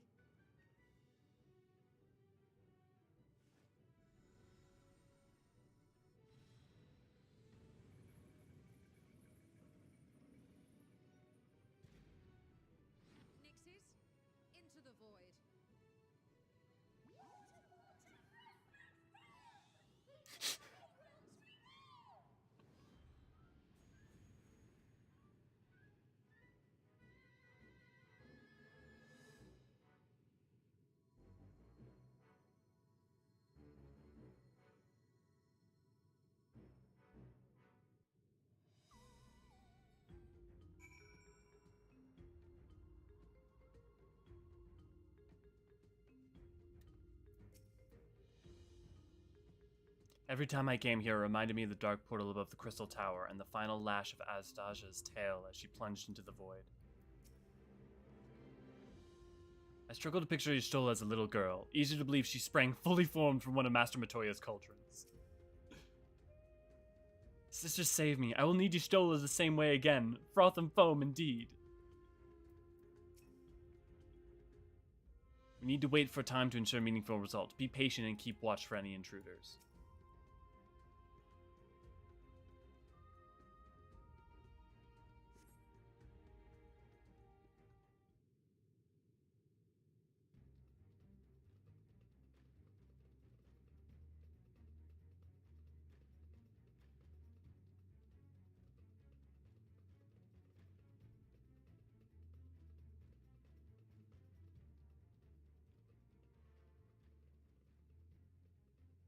I think we've waited long enough.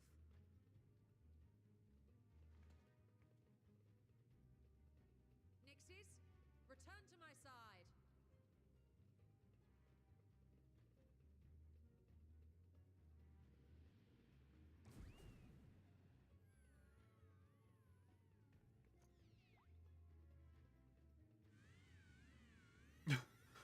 Buddy.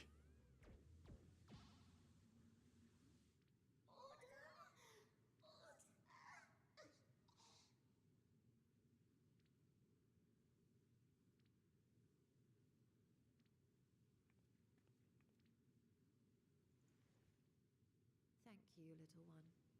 You did well.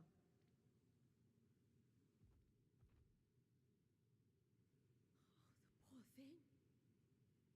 Its essence has been irrevocably warped.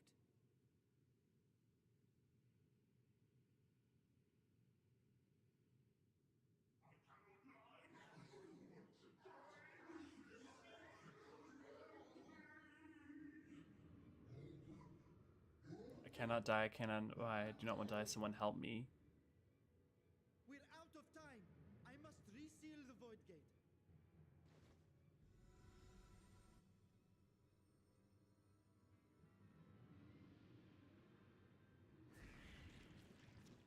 They're coming through. Oh boy.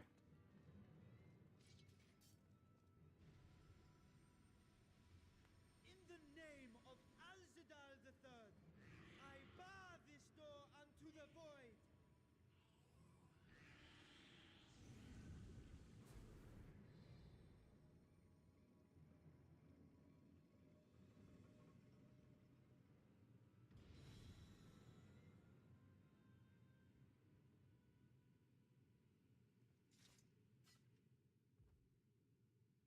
Well, that was a sharp lesson in the dangers of void gates.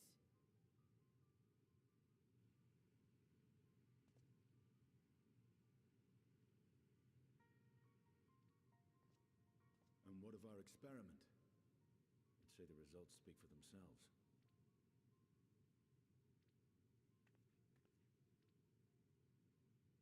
The unprotected Nixie has suffered extensive etheric corruption. As Nidana observed, it's well on its way to becoming a void scent. The one merged with the talisman, however, appears unaffected. I sense no changes to its equilibrium. Rest now, little ones.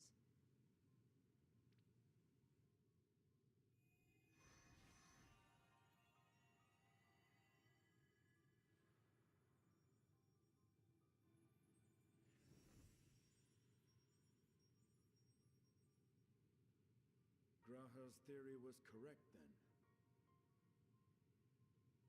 So it would seem. But while our second familiar was untouched by void energies, the talisman itself shows signs of degradation. Yeah, it's not surprising. It was, It's a finite of amount course, of time. originally designed to shield the soul from primal tempering. It stands to reason that etheric corruption of a different sort would affect it differently. So how long would a dragon's scales protect them? We may need to Not modify indefinitely. the warding scale's design to account for the 13th's uniquely unstable ether. You would want it to be distinctly umbral. You've said much of the void's instability, but my imagination fails me. What manner of place is this broken world? Could use something on the My first, apologies. perhaps. I forget that not all of us spend our days sequestered in dusty archives. The 13th is a reflection of the source that was drowned in a flood of darkness. In Emmett Selk's own words, this tragedy was a result of the Ascians' attempts to force a rejoining. They erred in their haste, and made of that world a useless void.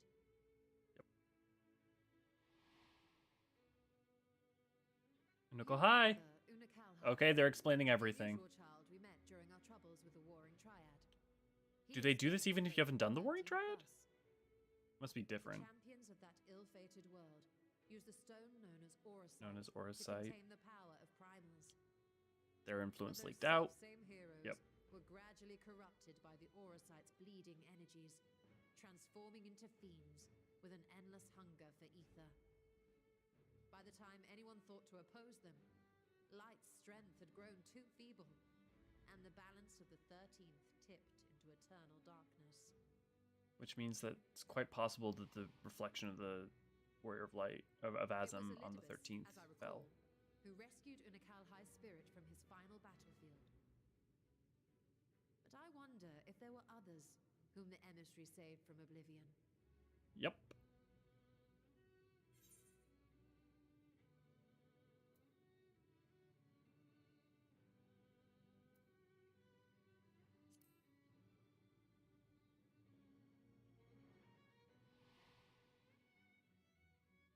Silva, the adventurer who traveled with the Warriors of Light. And you say she was another of Elidibus's pawns.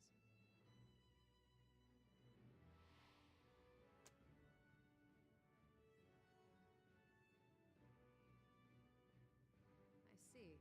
So Ciela, or rather Silva, was beguiled by the same dreams of heroism as Unakalhai. And what of your own experience? Will you tell us of what you observed during Noah's expedition? During Crystal Tower events.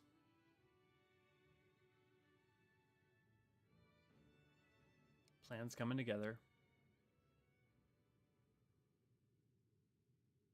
I can picture it now. The sunless, Stygian expanse, infested with legions of ether-starved monstrosities. A void in every sense of the word. What you have described in such lurid detail is exactly why I hesitate to encourage you.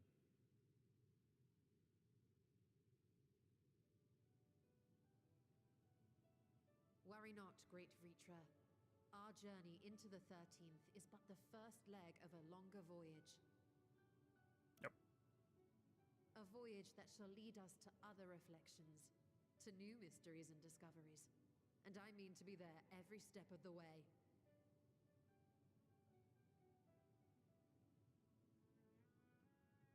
But first I must focus on refining the warding talisman. Then I can begin work on constructing an artificial Atomos. Or I could if I had the relevant manuals to hand. Might I be so bold as to request access to the Satrap's family archives?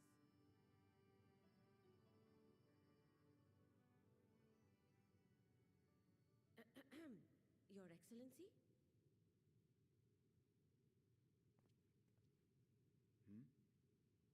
Oh, yes. That can be arranged. I will speak to my officials upon our return.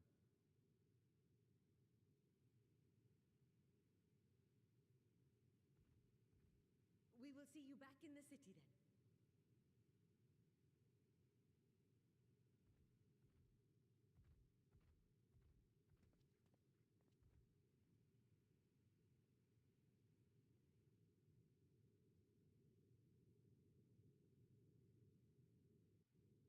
Stanian's worried about his dragon bud.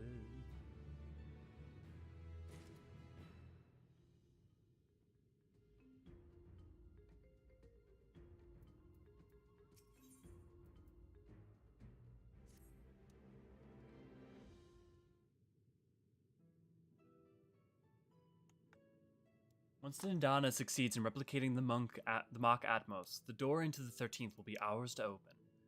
Will you be crossing the threshold alongside us? I realize this is more my endeavor than yours.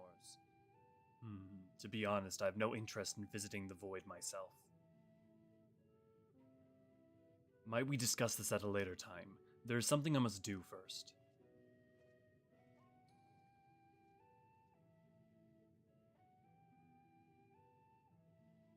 Why does everyone insist on being so secretive? I at least had good reason for not wanting to explain my Nixie ritual. Shall we proceed with our preparations then? As we saw, the warding scale can be effective by protecting the bearer from other sources of etheric corruption. Nevertheless, the talisman's durability will need to be improved if it is to withstand the Void's influence for a prolonged length of time.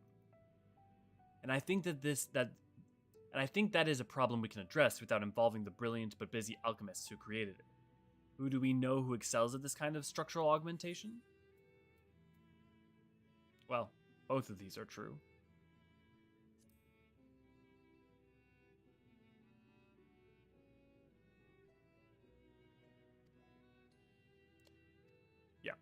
As I recall, Sid himself is no stranger to the Void and volatile energies. With the experienced hand at the helm, I have every confidence the Ironworks can strengthen the warding scale.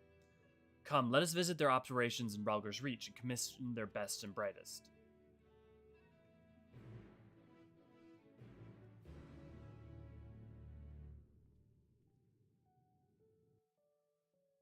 Oh, wow, it just took me straight there.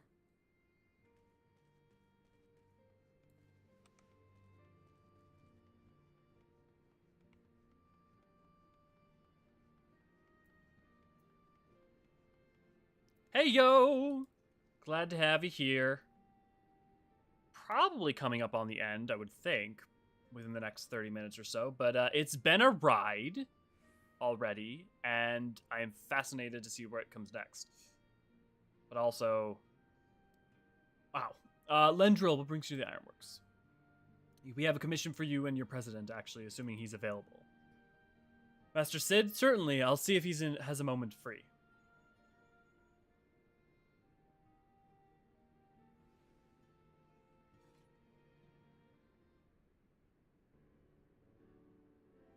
I'm sure I won't be able to start till like 5 p.m. Oh, you have my empathy. Well, I'm going to be holding off from doing Mists of the Realm until people have finished MSQ and done some other stuff. So I'm going to make a overview of 6.1 story. And so if you want to do Mists of the Realm together and stuff, let me know. I'll definitely hold off at least until you can do it.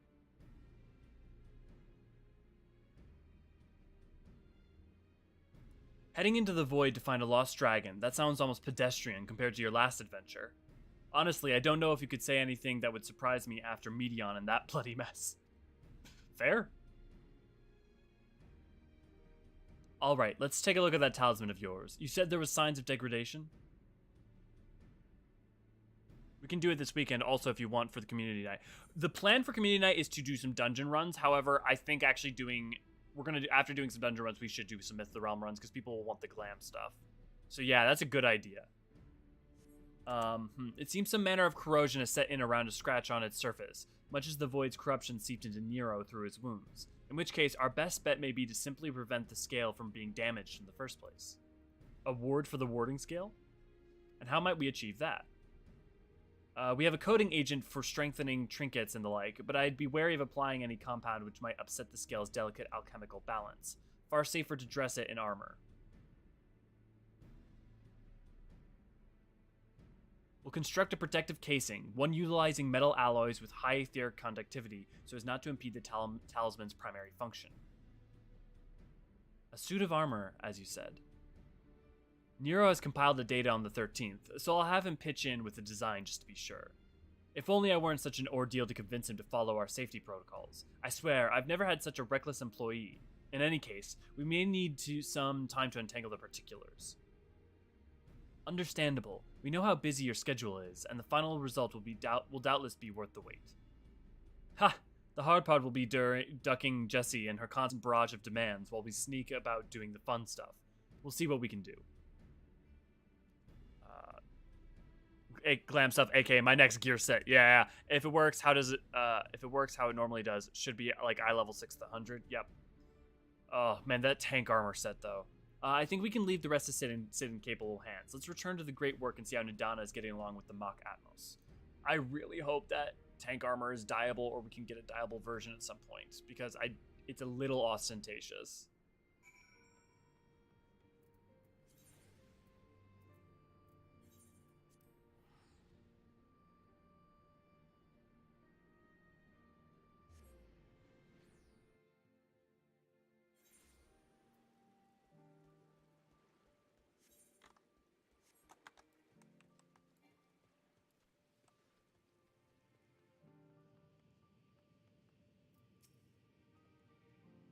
The insatiable curiosity of our alchemists have ever amazed me, though I've largely left them to their own devices since we opened the gate together.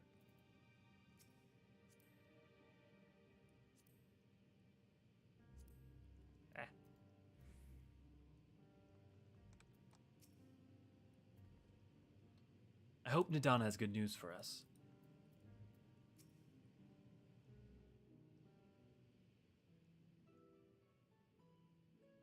There'll also be the catch-up mechanic, right? Hey, Stola. The adjustments are going well, I hope?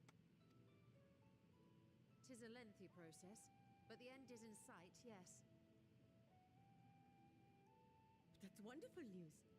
I myself had some good fortune searching through the Satrap's private records. What I found was a transaction log dated around the same period as when Alzadaal's legacy was built. It included a purchase list of highly exclusive alchemical components, and I knew I'd discovered the key to making the artificial Atomos. I then visited the High Crucible to commission the materials. After I'd explained my requirements, I was beset by volunteers insisting I allow them to help with the entire project. The usual reaction to someone forcing open a Voidgate is to run for the hills. Harnish academics certainly are a different breed. The alchemists of old were cut from a similar cloth. The unknown held no fear for them. Indeed, they were ever eager to seek new knowledge, regardless of the danger. And were you not also fearless, heedless even, in your determination?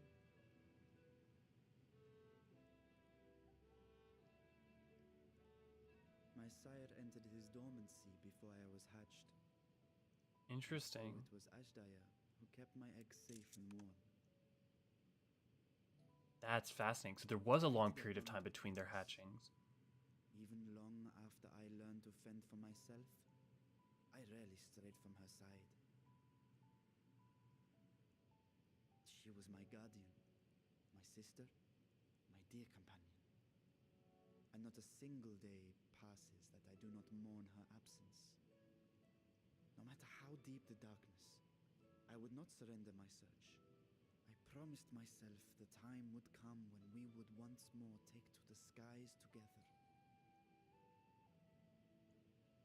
But I am satrap now.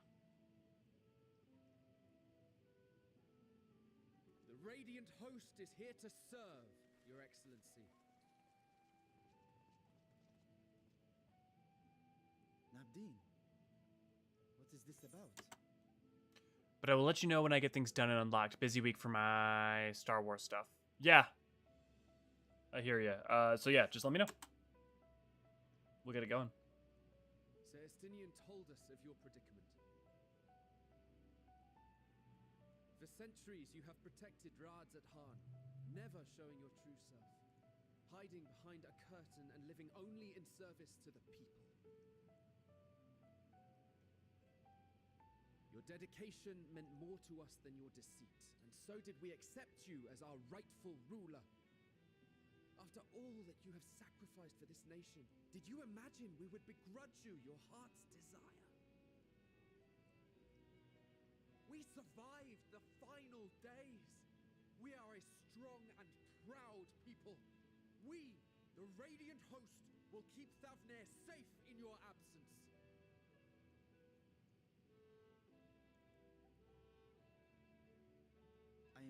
for your loyalty and for your encouragement. And yet... Now you listen to me, Varshan!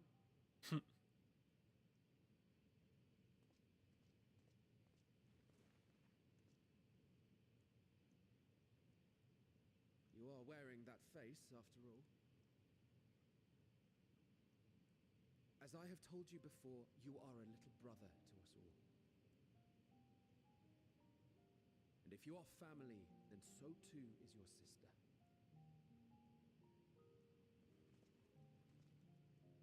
We are there for you if you need us. But do not ask us to sit by and watch while you abandon a sibling you have ached to rescue for millennia.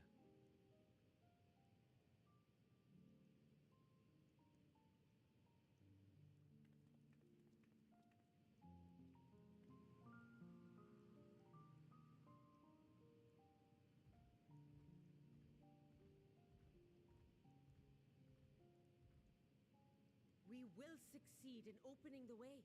It is only a matter of time. All you need do is prepare to step through to the other side.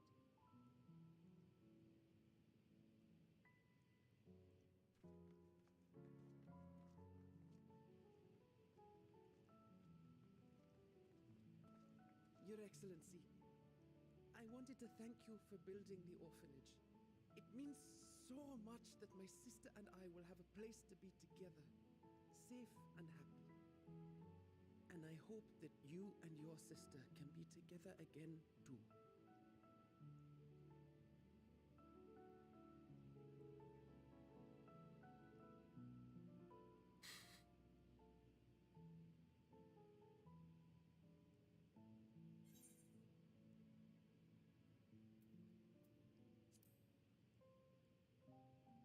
To protect them well, you must take heart.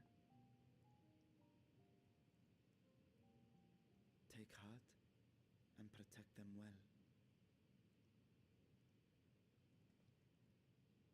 Such were the words I once said to you, and here I stand, failing to live up to them.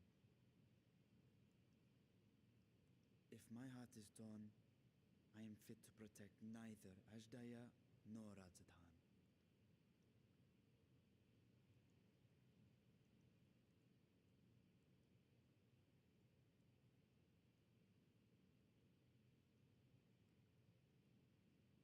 My people, I have come to a decision. Varshan will depart Thavnir for a time. My dragon self will remain in the palace, but only to conduct the satrap's most essential duties. While I am focused on controlling this vessel, there may be matters that escape my attention. I rely on you, my trusted friends, to watch over one another until I return.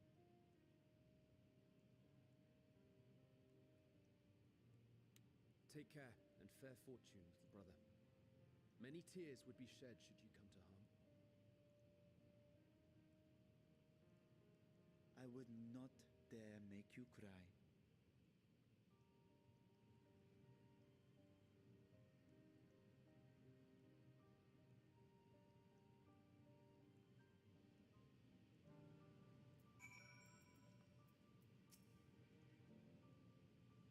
You surprise me, Istinian. For a lone wolf, you've shown an unusual degree of, shall we say, involvement in helping Vritra reach this conclusion.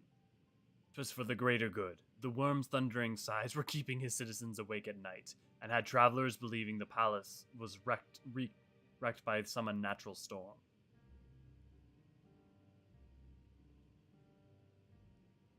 What of your own answer, then? You seem declined to venture into the void.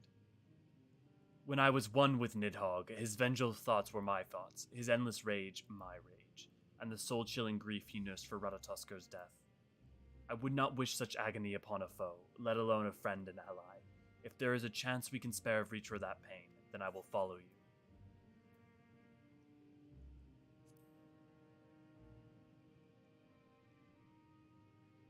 I'd rather not bother our comrades with aught less than a dire threat to the star. We four should be sufficient for our purposes. Now on to specifics. Unlike the first, where the flood of light was halted before its devastation was complete, the 13th has been utterly subsumed by darkness. My plan as such is to explore the void in stages, withdrawing to safety after each brief foray. It would be more convenient had we some manner of base camp near the gate itself. One of the palace chambers should serve. Come, let us reconvene outside the Megaduta. I guess we're doing 6.x as the void. Based on that.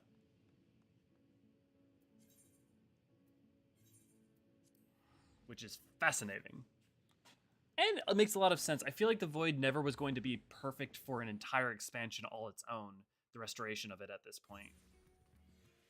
But Eden and Shadowbringers proved it could be saved, and this is, I think, a really smart continuing on of stories and legacies set up prior without maybe necessarily treating an entire expansion.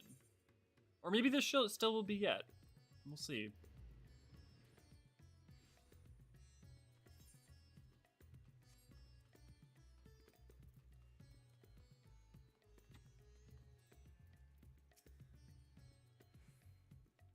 Conducting our expedition out of the Rising Stones would raise just as many questions as recruiting too many Scions. At least here in Radz-at-Han, we might be expected to appear road-weary from our local explorations.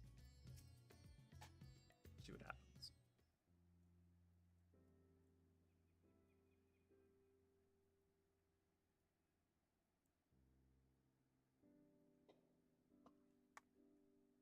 All the chambers are presently hosting the great mounds of treasure we carried out of the vaults. Once the Foundation's activity begins in earnest, however, we can redistribute the trove and make room or two for ready for habitation. Good. Please inform me when you've completed the arrangements.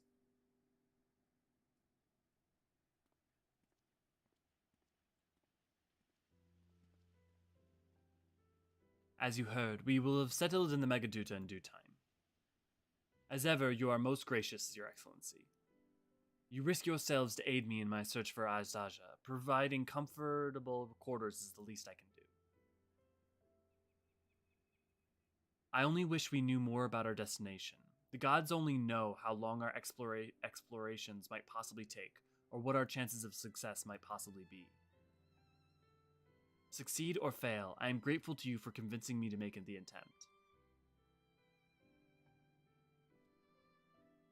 On that note, I will return to the great work and lend what help I can to Nidana. If your preparations to make ere we venture into the 13th, now is the time.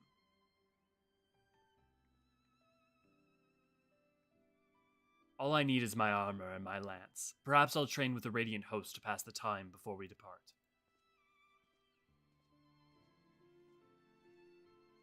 You know what this means to me, Lendriel, but my purpose need not consume you as well.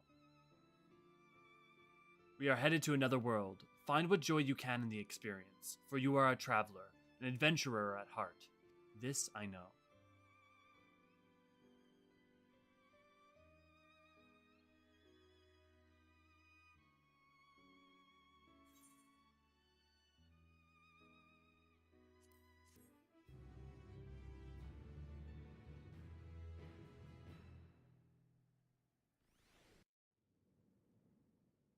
Ooh.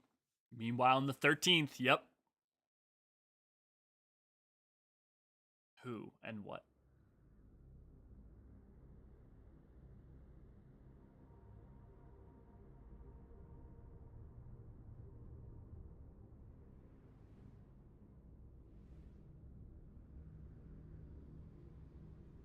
The void sense of Xenos, or at least looks a hell of a lot like it.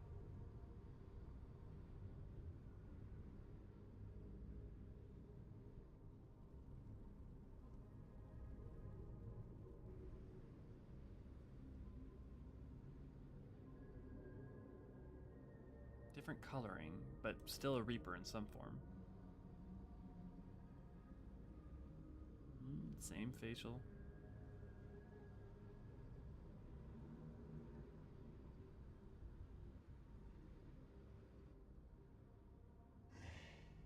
And thus I am returned.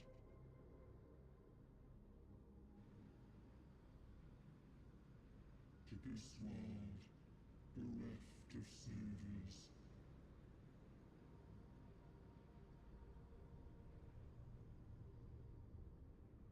I mean, the easy assumption is that Xenos. But it's interesting it said, thus I am returned to this world bereft of saviors. Because... Let paths unwalked adventurers spur. Pulse quicken, spirits stir.